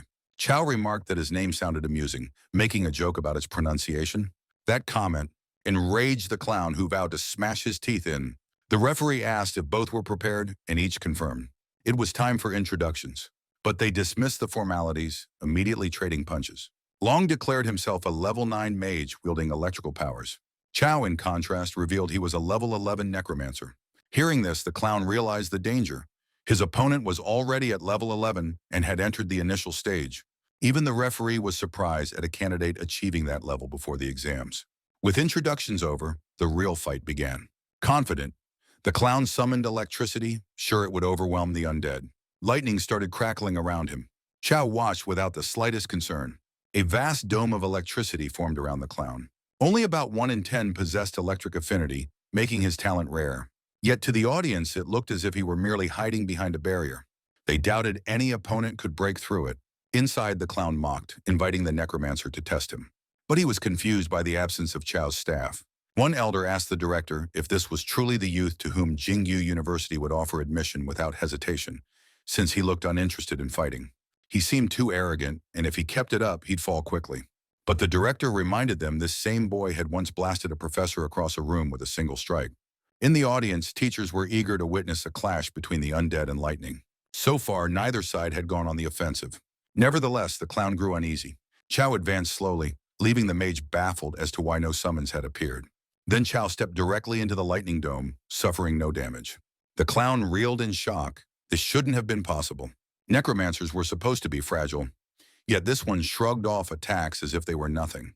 The spectators wondered aloud if these two were even mages at all, since one of them seemed reckless. As he closed the distance, Chow slipped on his knuckle dusters. It was time to shatter some teeth and see how his new gear performed in action. Realizing the strike was coming, the mage suddenly felt his undergarments turn unbearably heavy. The critical blow drained more health than he could withstand, hurling his body across the arena and demolishing everything in its path. If not for the duel's protective rules, he would have been reduced to a bloody stain. Knowing how severe the hit was, Chow told the mage he now owed him only 5 lives. The audience sat in stunned silence, overwhelmed by what they had seen. How could a necromancer, assumed to be frail, deliver such sheer physical destruction? One of the elders wanted answers from the director about how something like this was possible. That single punch had inflicted over 1,000 points of damage. But the director brushed it off, claiming there was nothing strange about a necromancer being somewhat strong. Chow had trained from a young age and possessed multiple talents. Last year's champion was eager to gauge how skilled he truly was with magic. Just then, a young messenger hurried to a superior. He breathlessly announced that Long had been flattened with 1 strike by a student from the 4th university. The superior, however, already knew. The boy was indeed strong, but the man reminded them first place would still belong to their university. The spectators couldn't stop talking about Chow's absurd strength. They doubted he was even a mage. After securing his win, Chow thanked everyone who had cheered him on. In the arena, a man approached and asked Chow to come with him. Chow demanded a reason. Someone had accused him of cheating, and the officials needed to test him. Chow was outraged. He couldn't believe that excelling made him a suspect. The man pressed further, asking how a mage could possess such brute force. Chow simply replied that strength was natural for him. The answer wasn't convincing, so they escorted him away. As he was let out, Whispers spread through the crowd that perhaps he really had cheated. Even an elder questioned if Sulugui's pupil was dishonest, though he urged patience before passing judgment. Ida Mufai also wondered aloud if Chao cheated, but his colleague rebuked him. The jealous group gloated, insisting the investigation would expose Chao as a fraud. Yang countered, saying they would see the truth once Chao returned. The mockers scoffed, claiming his friend would never come back. Before Chao, a glowing yellow portal appeared. The official instructed him to step inside for testing. As he entered, Chao remarked that true genius always attracted doubt. The examination was run, and no irregularities appeared. The man demanded a second round of testing. Once again, Chao submitted, and again no signs of anomaly were found. Unsatisfied, the official ordered technicians to inspect the equipment for faults. While waiting, the specialists carefully checked the device. They confirmed it was in perfect working order, without a single defect. This meant Chao really could land a 1,000-damage punch. No mage in history had ever achieved that. Next came a drug screening. If he passed, he could rejoin the competition. Meanwhile, the second round of matches had begun. One contestant insisted Chao wouldn't return, and that if time expired, he would be disqualified. Inside the arena, students prepared for their bouts. A mage waited impatiently for his missing opponent. He asked a professor, who confirmed that if the rival didn't arrive, the match would end in automatic victory.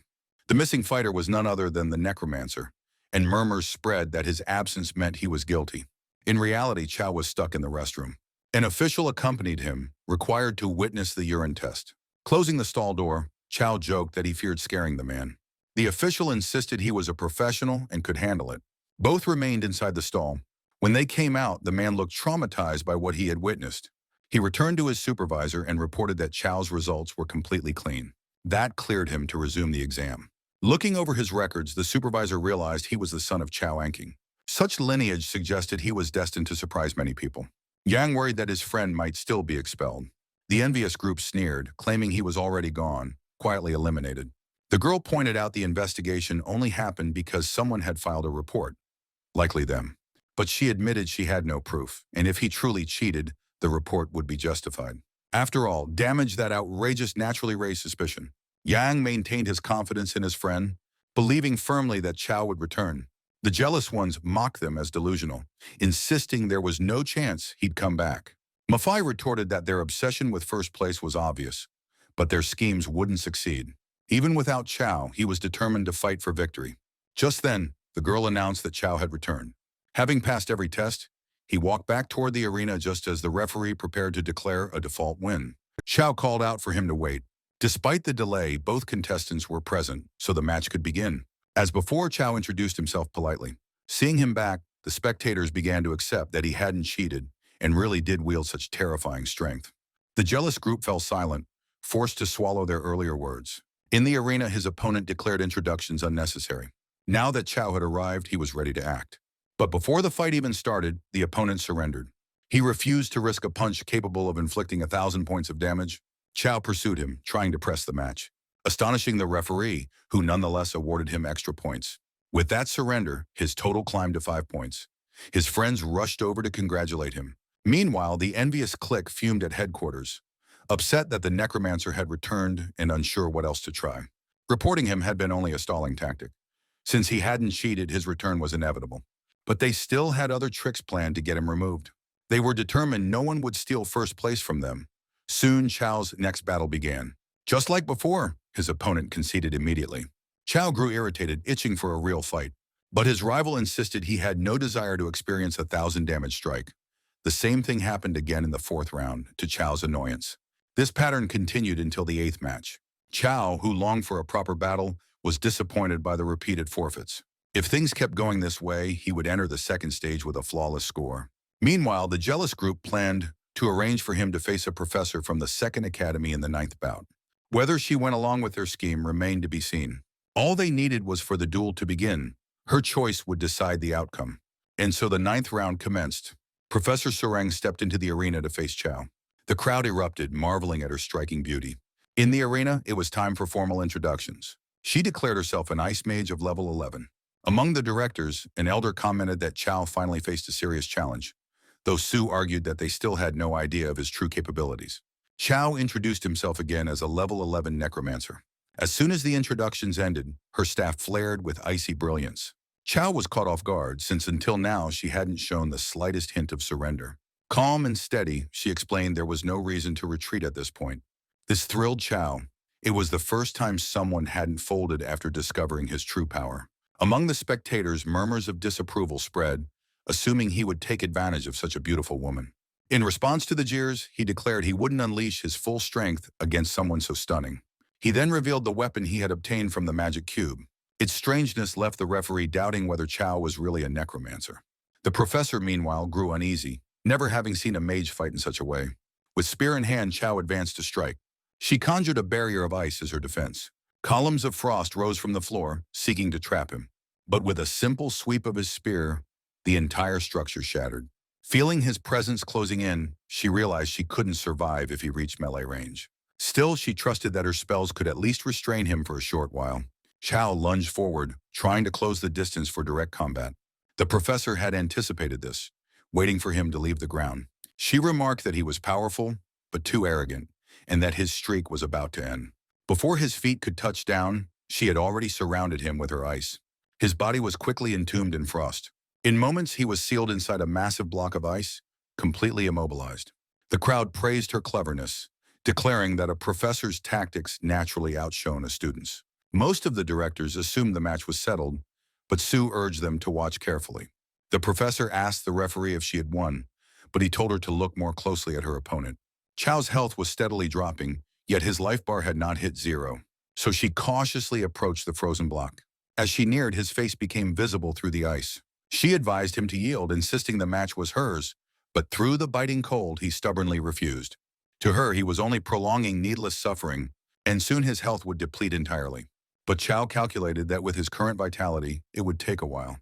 Straining against the prison, cracks splintered across the ice. She quickly attempted to strengthen the ice, piling on more layers to restrain him.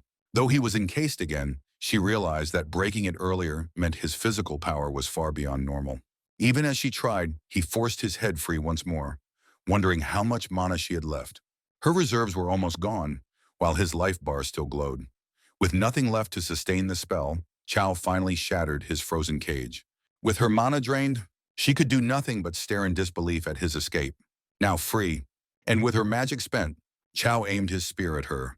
He courteously offered her a chance to surrender, but she refused. He swung with the flat of his blade inches from her head. The impact launched her through the air, inflicting 260 points of damage. The audience gasped at the ferocity of the blow. Chow, however, ignored their outrage. This was, after all, a tournament. The duel ended, with Chow declared the victor of the round. The directors were dumbfounded, while Sue proclaimed that no one could stop him from becoming this year's champion. A student hurried to assist the professor, noting that despite her loss, her points secured her place in the next phase. What unsettled them most was the young necromancer who fought nothing like a mage, making a mockery of the exam. Chow bristled at the criticism. It wasn't his fault. His close combat style gave him an overwhelming advantage. At the hideout of the jealous faction, they despaired at his undefeated advance into the second stage. Chow had crushed every match and moved forward unscathed. Their leader lashed out, calling the professor worthless, vowing to handle the matter himself. A student asked the professor her thoughts, pointing out that Chow's power was far beyond ordinary. She admitted she had seen the schedule. Chow wasn't supposed to be her opponent. Someone had tampered with it. At first, she thought they wanted her removed, but realized the true target was Chow. She debated whether to warn him. In the end, she approached him, revealed what she knew, and urged caution, for whoever plotted against him would likely strike again. Instead of being unsettled, the revelation only fueled his eagerness to smash that schemer with a single blow. With Phase 1 finished, preparations began for the second stage. Those who passed gathered together. The arena battles were about to begin. 10 finalists remained, and the audience was torn between praising Chow as a future champion or condemning him as a fraud. Chow stepped in first, though inwardly he waited for the saboteur lurking in the shadows. Standing at the arena's center, the crowd speculated he meant to take on all 9 opponents at once. Then a trembling challenger entered behind him. The newcomer boasted that only a true genius could claim first place, and that he was one. Before finishing, he was struck across the face, losing 354 health points instantly. Chow corrected him with a smirk. "That wasn't a genius." The audience erupted in astonishment. Many were now convinced this extraordinary youth would be the ultimate winner. His triumphs were so decisive that the crowd began chanting his name without hesitation. But Chow ignored the chants, keeping his focus on flushing out the ones scheming against him. At last, the envious adversary stepped forward, mocking him as nothing more than a performer. He then offered Chow a deal, 5 million to step down. Chow blinked in confusion, prompting him to clarify. It was a bribe of 5 million if Chow withdrew. He reminded Chow that he was an orphan, left with no inheritance, and such money could change his life. Chow sneered, saying dreams couldn't be bought, at least not for so little. Intrigued, the man asked how much it would take. Chow replied he might consider it for 1 billion, or gladly accept 100 billion if offered. That figure was impossible, so the rival vowed to destroy him instead. Chow realized this must be the envious one, still baffled by such hatred. Like him, this rival was still in the early stage, but his class was Shadow Mage. It was the first time Chow had ever seen one. The clash was about to ignite. Chow's blood raced with excitement. At last, he could smash the envious one's smug face. With a single gesture, the rival summoned shadows. Dark figures began spreading across the arena. They solidified into humanoid forms as he stretched out his hand toward Chow. The duel of Necromancer versus Shadow Mage sent the crowd into frenzy. They cried out for Chow to summon undead, but he insisted he didn't need them. His own strength was enough. Gripping his spear, Chow stood ready for the shadows to approach. When the first entered his reach, he swung forcefully, but something felt off. These were different, denser, forged with bones of steel and iron. It was the first layer of the envious one's trap, yet Chow showed no fear, continuing to strike them down. Helpless though they were against his blows. If this was their best, it wouldn't matter. Solid or not, they would still break. He felt a surge of determination, eager to test if his strength could truly cleave them. He raised his spear and unleashed a crushing vertical strike. Even with all his force, the blade couldn't slice through completely. Since his blade was already grazing its neck, he targeted what looked like its weakest point. Only 3 shadow constructs remained standing. The envious rival could hardly believe how much raw strength Chow displayed. If someone had called him a beast in human form, he would have agreed, and then another shadow lost its head to Chow's strike. In just moments, every shadow vanished. Now the Shadow Mage himself had to face the spear's edge. As Chow closed in, his opponent calmly explained that the summoned figures were not for fighting. They were offerings, and he began absorbing them into himself. Before he could finish, Chow's spear cut into the man's arm. Were it not for the tournament's restrictions, that wound would already have sent him to the afterlife. Yet Chow noticed something unusual happening to the mage's limb. The man admitted that Chow was the first ever to force him into consuming his shadows this way. Apparently, any direct attack on his body rebounded pain and damage back at the attacker. Producing a dagger, he warned that Chow would suffer even if he weren't struck directly. He stabbed himself with the short blade. The injury reflected, shaving 50 points from Chow's health. He repeated his offer. If Chow surrendered, he would still honor his earlier promise. But despite the danger, Chow stood firm and refused. The mage noticed a strike to the chest hadn't drained Chow's life completely. He kept cutting himself, remarking on Chow's stubbornness and insisting the pain to come wasn't his responsibility. Each blow sent a jolt of very real agony through Chow's body. Now the mage angled the blade toward a particularly cruel and sensitive target, utterly shameless. This horrified Chow, and he instinctively lashed out with his spear, slicing off the mage's arm. The enemy staggered back, once again attempting to merge with sacrificial shadows. Chow immediately suffered another 496 points of damage. In such a fight, raw attack power gave him no clear advantage. He had to discern the limits of this strange ability. Perhaps its secret lay within the aura of darkness cloaking him. At last, Chow pieced together how it worked, and knew the next exchange would be decisive. Hiding one hand, the mage mocked him, daring Chow to try. Chow unleashed a strike that deliberately missed, but the displaced air revealed the hidden trick. He asked whether the mage really believed he wouldn't pierce through such a flimsy illusion. Now it came down to whether the mage could dodge. The man swore that if he did, he'd even call Chow father. Chow's fist was already drawn back, ready to smash into his face. Desperate, the mage summoned a powerful defensive spell. It absorbed the first impact of the blow. That confirmed Chow's suspicion. Otherwise, there would have been no need to defend. Still, the mage insisted blocking was not the same as dodging. Chow didn't pause, raining down more strikes and carving away 125 points of health. The barrier, strong enough to repel ordinary bosses, cracked apart under his relentless strength.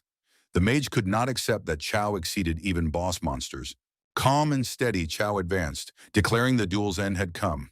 But the Shadow Mage roared that he would finish it himself. Shadows swelled around him, more immense than before, enveloping his frame as his eyes turned a different hue. The transformation was so startling that it seized Chow's attention. In this form, even warriors with immense strength would crumble, and so should Chao. The mage was convinced victory, and first place in the exam was finally his. Without giving him time, Chao darted in and caught him with a sudden kick. The blow sent him tumbling across the arena, smashing through the floor and stirring clouds of dust. Yet this time his body felt far sturdier. The fusion with shadows had hardened him greatly, and he bristled at having been caught off guard by that kick. When he came charging back, Chao prepared another punch. Their fists clashed with a thunderous crack, splitting the ground beneath them and unbalancing one of Chao's legs. Before he could land cleanly, a kick came rushing toward him. As he tried to descend, his ankle was seized midair. But Chao wasn't fazed by his opponent's force. He drove a clean punch into the mage's face from above. Once again, the rival was hurled aside, this time crashing into the arena floor hard enough to fracture it. The audience stared in disbelief. A mage duel had turned into raw brawling. Two shadowy figures in the stands observed intently. They were assassins, now certain this wasn't Mufi, but the very Chao they sought to deliver to Baizi. The shadow mage himself wondered how Chao could possibly match his strength and what hidden magic fueled it. But matching wasn't accurate. Chao was pressing the advantage. Inside, the mage realized his transformation was nearing its limit. With no choice, he invoked the forbidden, devouring shadows technique. His director panicked, shouting at him not to use it under any condition. But the mage ignored him, driven to prove he surpassed his elder brother. That brother had been last year's champion, casting a suffocating shadow over him. Chao, uninterested in his family drama, only urged him to unleash the ability already. The mage attacked, sapping 141 health from Chao and vowing the fight was over. Yet Chao remained unbroken. He countered with a crushing strike to the mage's face.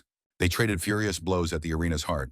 One referee grew alarmed, asking if the overseer would truly allow this, but the reply was, "Just a little longer." A woman hidden among the staff spoke into a radio, ordering her squad to be ready to seize them both. The mage raged, unable to understand Chao's persistence, and Kuo echoed the disbelief. The man was stronger than any boss Chao had encountered. Still, the fight carried on, rage fueling one side, exhilaration the other. Yet one of them was close to exhaustion, and Chao landed a perfect punch to his foe's face. The shell of shadows around him shattered, leaving the mage to wonder if defeat had finally come. It appeared Chao had won, and the referee readied to announce the result. Then a sudden disturbance shook the arena, startling the organizers. The chief examiner yelled at someone, accusing them of courting disaster. Chao couldn't fathom what was unfolding, but the gleam in his eyes showed he sensed an intruder drawing near. A truck burst away from the exam grounds. Inside were several of the second-phase candidates, including Chao himself. He awoke inside, confused about what had just transpired. Alongside him sat the defeated shadow mage, Gusu, and the professor he had battled earlier. It became clear that the top contenders had been abducted. A cloaked woman approached, admitting she regretted collecting him in such a manner. Chao dryly replied that if this was her way of issuing invitations, she needed a better style. She assured him not to worry. She was Gusi, leader of Baizi in this city. She explained that his abilities had forced her to resort to abduction. Yang and Ma Fei, also prisoners, had never heard of Baizi before, finding it audacious that the group acted during the exam itself. The professor warned of the immense consequences and demanded their immediate release. Gusu replied they would indeed be freed once they reached their destination, and emphasized they had nothing to fear so long as they stayed calm. But if anyone dared attempt escape, they would personally learn whether God existed. The lingering question was why all of them had been taken. Just as universities seek out talented recruits, her organization also requires promising individuals. One of the captives rose angrily, declaring he had never heard of them and demanding his immediate release. Without hesitation, the woman drove her foot into his stomach, sending him sprawling. She insisted they had no real options. Once they saw what her group was capable of, they would join of their own accord. Refusal, she warned, meant certain death. If they possessed any sense, they would choose wisely. The authorities here were unlike ordinary police, and attempting to flee into the inner realm was out of the question. She turned and left, the heavy door shutting behind her. Not long before, the professors had fought fiercely, and the head organizer demanded to know the identity of these intruders.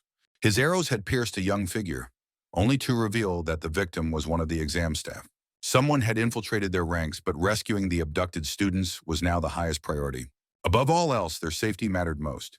An archer of level 35, few would have guessed the chief examiner himself wielded that title. He readied his bow, uncertain who the youth truly was, and the young man replied that his identity would remain secret. Arrows rained down toward the intruder, but the figure struck was only an illusion. While distracted, the chief examiner was hit. The youth mocked him, calling him reckless, a sure path to an early grave. The examiner burst upward, rubble scattering in every direction. The ground around them soon followed, heaving and splitting apart. As the haze lifted, something new emerged. The examiner finally tore free of his binds. Two aides rushed over to check on him, and he reassured them he was unharmed, but urgently asked where the attackers had gone. They reported the escape of 10 students whom they had failed to stop.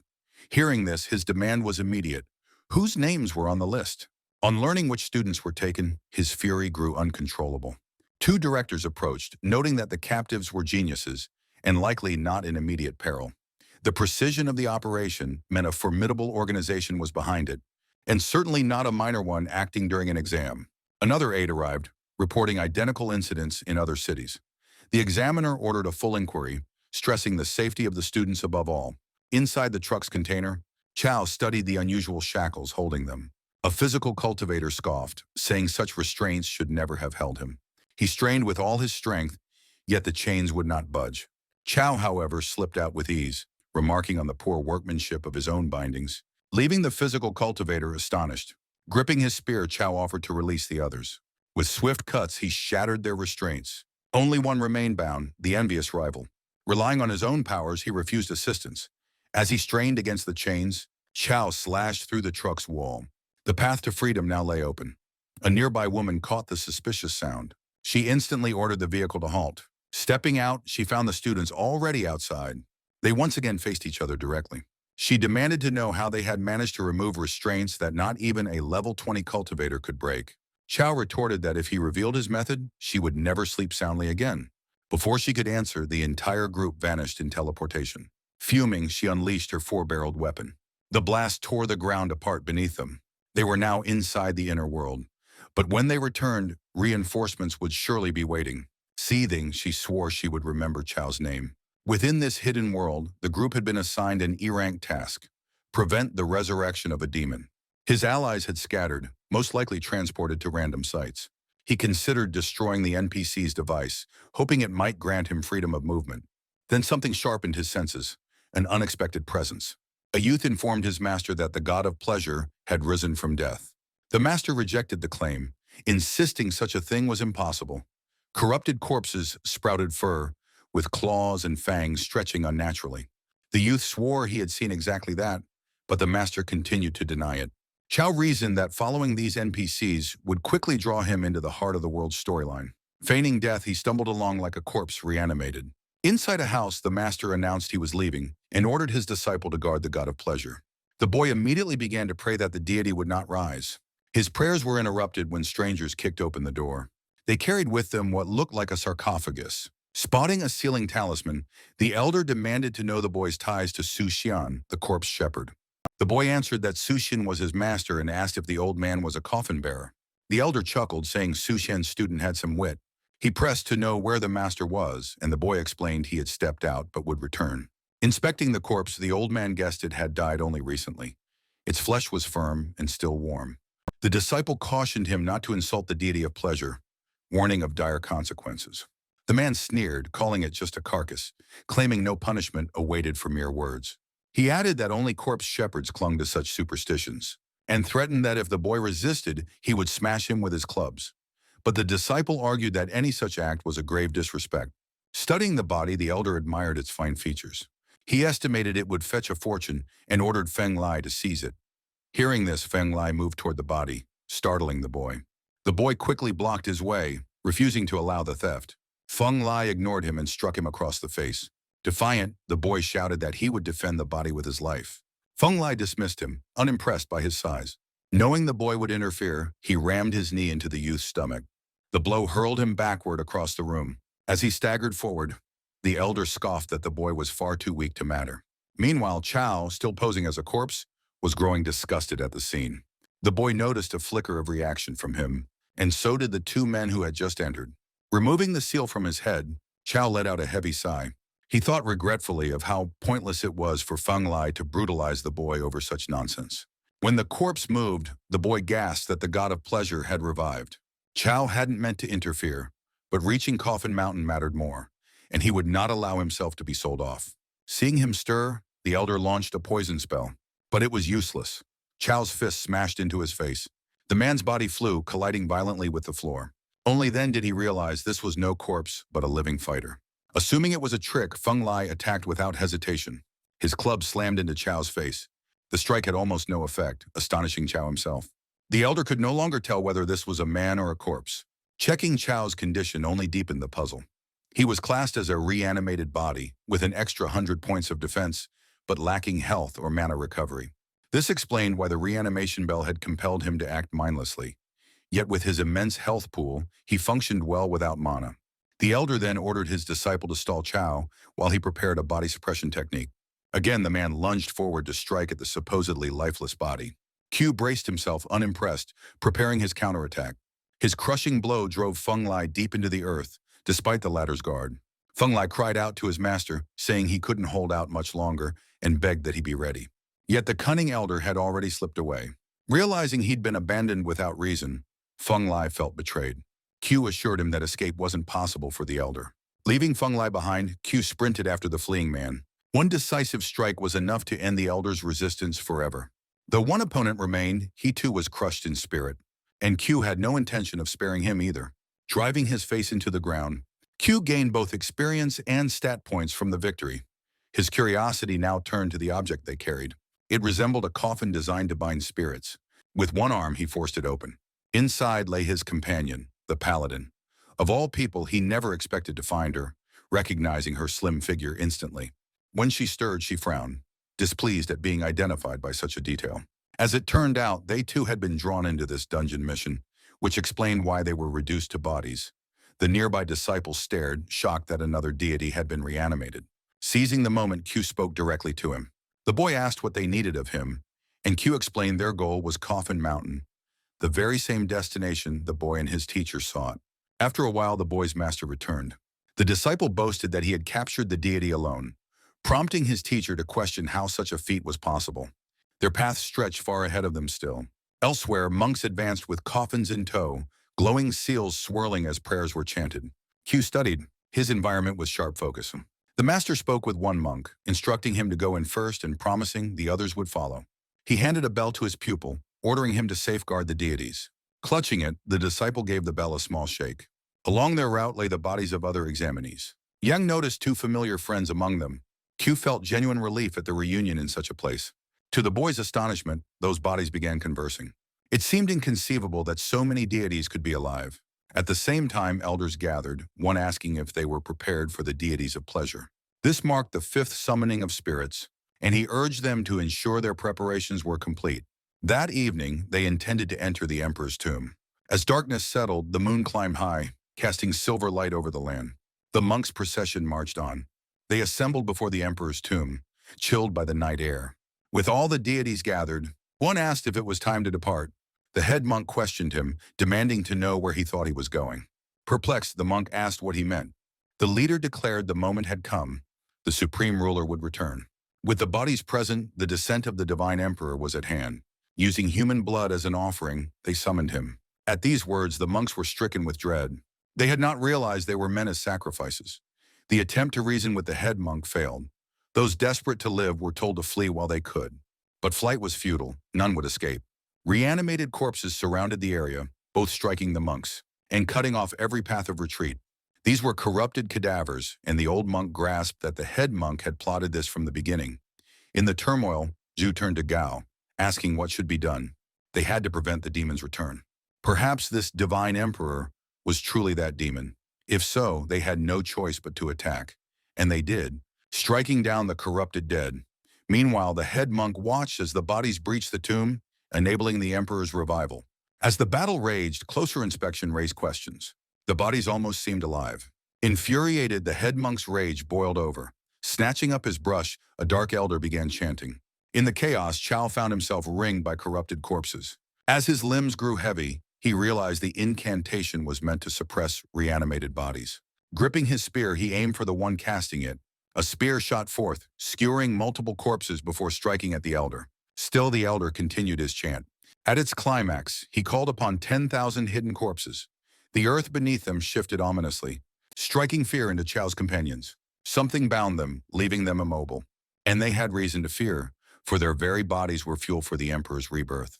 The crisis was critical. At this pace, the demon's awakening was inevitable. Glancing at the monk who had accompanied him from the start, Chow reminded him of their mission, to halt the demon's resurrection. But the monk refused, insisting it wasn't a demon at all. The demon of their lore incinerated everything in his path. Known as the Dry Demon, one of the four corpse ancestors, he destroyed human, corpse, or deity alike. Stopping his revival was paramount. Mustering his magic, the monk shattered the binding spell on himself. For a brief span, curses against the undead would not touch him. That short reprieve was enough. He swore that as long as he stood, the demon would not leave its tomb. Looking at his peers, the elder demanded to know why they hesitated. Gathering their courage, they began freeing the reanimated bodies. In desperation, the sinister elder declared no one could prevent his master's return. Chow, however, was certain he could. With a crushing strike, he felled the elder, his corpse collapsing atop the very artifacts he had relied upon. But the sarcophagus had to remain untouched by human blood. They were too late. The elder's blood seeped into it. From below, a monstrous hand thrust upward. Dragon's breath surged anew, and the system confirmed it. The demon had risen. Their mission had shifted. Mephis stared in awe at the phantom form that appeared before them. The same stunned disbelief was mirrored in every face, except Chow's. Now their objective was to defeat this monster. The mission difficulty escalated to rank D, an epic class boss level 20, boasting 4,000 health and 223 strength. Some monks fled outright, convinced resistance was futile. The demon's gaze fixed on one of the deserters. He sprinted after him, filling the man with sheer terror. Nearby, the demon spotted another youth. That monk rushed toward Chow, hoping the demon's attention would fall on him instead. Realizing the betrayal, Chow seethed at the cowardice. The demon now loomed before him, prepared to strike. But before it could, Chow launched his own attack head-on. The blow sent the demon flying, as if borne by wings. It smashed into a wall, only to regain footing moments later. From its jaws, it exhaled a cloud of venomous vapor. The toxic haze swept past Chow, narrowly missing him. Chu shouted a warning, stressing its deadly nature and urging caution. Reacting swiftly, the ice sorceress unleashed her magic. Her frozen spell engulfed both the mist and the demon. At the same time, the healer replenished Chow's fading strength. With little effort, the monster shattered the icy prison. One student considered calling upon his shadow arts. In a sudden flash, he appeared at the demon's side and slashed. The creature's expression made it clear the strike did no harm. Yet the provocation was enough to infuriate the fiend. With a surge of power, it cut all the combatants' attributes in half. Chow's own health dropped by 50%. Unsure of how to proceed, they realized only teamwork could overcome the enemy with their diminished strength. A massive shockwave of rubble erupted before them. It was Chow, driving his fists into the demon. The necromancer's blow left the boy stunned, 10 times more powerful than his strongest strike. The demon countered, striking Chow back. The force of the hit hurled him across the battlefield. Yang rushed to him, asking what their next move should be, since none of them could pierce the monster's defenses. Nearby stood the jealous student, so Chow moved toward him. With cunning force, he kicked the youth straight toward the demon, forcing his hand. The shadow mage closed the gap to the beast. He summoned his darkness in desperation. Before being struck, he raised a barrier for protection. Chow was surprised at how valuable this skill turned out to be in that moment. The demon clashed with the shadow mage directly. The student then invoked the sacrificial power of his shadows. This allowed him to intercept the monster's devastating strike. The impact was so powerful the ground beneath collapsed. Still, the shadow mage held the front line, enduring the blows. Behind him, the two other mages prepared their incantations. The professor announced her spell was nearly complete. Once fully charged, she unleashed a torrent of ice. Simultaneously, Yang cast his binding spell. The reborn demon was hammered by both at once. Chow admired Gusu's tenacity as he bore the monster's rage. Yang admitted his mana was spent. The outcome now depended solely on Chow. Chow surged forward, his hand swinging toward the abomination's face. The strike landed with overwhelming force. The demon's visage was grotesquely distorted, but Chow did not stop at one blow. He continued pounding away mercilessly. The flurry of punches was so relentless that the once fearsome demon looked like a helpless child. After enduring such punishment, the fiend finally resolved to retaliate. With a roar, it declared even its father had never beaten it like this, and swore vengeance in kind. Chow, unlike the demon, didn't wait to be struck. He countered instantly, launching it into another wall. The beast rose again, slowly and stubbornly. But Chow was already upon it, ready to finish the fight. At that moment, a monk shouted that Chow must not deliver the final blow. He claimed it was his duty instead. But words could not halt Chow's descending strike, and once more the demon's head slammed into the ground. The mission concluded, with Chow receiving an A-rank evaluation. Alongside the gained attributes and experience, he advanced another level. Then the monk revealed that anyone who killed the demon would inherit its curse. Even as they spoke, the demon's body slowly faded. A crimson mist rose from its remains, and the monk warned Chao to beware. The blood-red vapor gathered before him. The system message confirmed it. Chao had been cursed, doomed to die in 30 days. He asked the monk if there was any cure, but the elder admitted no record existed of one. His companions asked if he was all right. He nodded, saying he was. Yet inwardly, he wondered whether the university might hold some knowledge. Yang pointed out the soul core had formed. The envious student thanked Chao for the effort, then seized the core for himself. Recalling his past humiliation, he decided it was time to return the trick. The artifact, graded A, could steal half an enemy's agility for 10 seconds. Yang fumed that someone who contributed so little would keep the prize. Before Yang's complaints went further, the envious one attempted to exit the secret realm, but failed. Yang had bound him with his magic. Straining to restrain him, Yang shouted at Chao to act swiftly. The envious one insisted he did not want to fight, but Yang's spell would not last. Chao was already moving toward the troublemaker. If it came to battle again, he would test the stolen item against him. The thief activated it, draining half of Chao's agility, gaining only 4.5 points. The pitiful gain shocked even him. Without the corpse's curse weakening him, Chao felled him with a single blow. Soaring through the air, the envious one could only marvel at how much health Chao must possess. Still, he landed on his feet, refusing to stay down. Without his stolen agility, he boasted they would never catch him and bid farewell.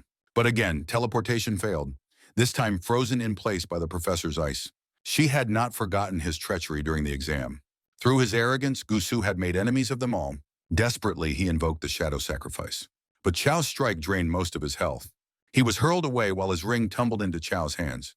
Weakened nearly to collapse, he departed with a vow of vengeance. The ring itself looked promising and would surely be useful later. Chao thanked the professor, who cautioned that the envious student was vindictive and dangerous. With that, they all exited the dungeon. Chao now stood at level 12, his strength and vitality formidable. Outside, a rescue party awaited them. Not far off, the chief examiner sighed with relief at their safe return. The directors gathered with the survivors. The examiner promised a full explanation. Those guilty of the disaster would face justice. Given the severity, the exam was suspended, and the students were ordered back to their universities under escort. Before leaving, the professor reminded Chao again about the vengeful one. Chao reassured her he feared no troublemakers. In a darkened castle, a woman knelt before her master. She reported that the group had escaped the secret realm. The master recalled meeting Chao once, finding him unimpressive. But now he realized the boy was the son of Chao Engqing, sparking his curiosity further. At Chao University, ordinary life resumed. The bus carrying the students pulled in. Chao and his companions stepped down after their long ordeal. They were greeted warmly by Professor Peng, relieved at their safe return. Chao asked to meet Director Ji, explaining he had something urgent to discuss. In Ji's office, the director waited to hear him out. Chao revealed that during the dungeon, he had been cursed, a mark etched into his arm. The director immediately recognized it, a death curse. He declared Chao had only 30 days to live. Peng, alarmed, asked if that could truly be the case. The director confirmed grimly, though uncertain if fate was absolute.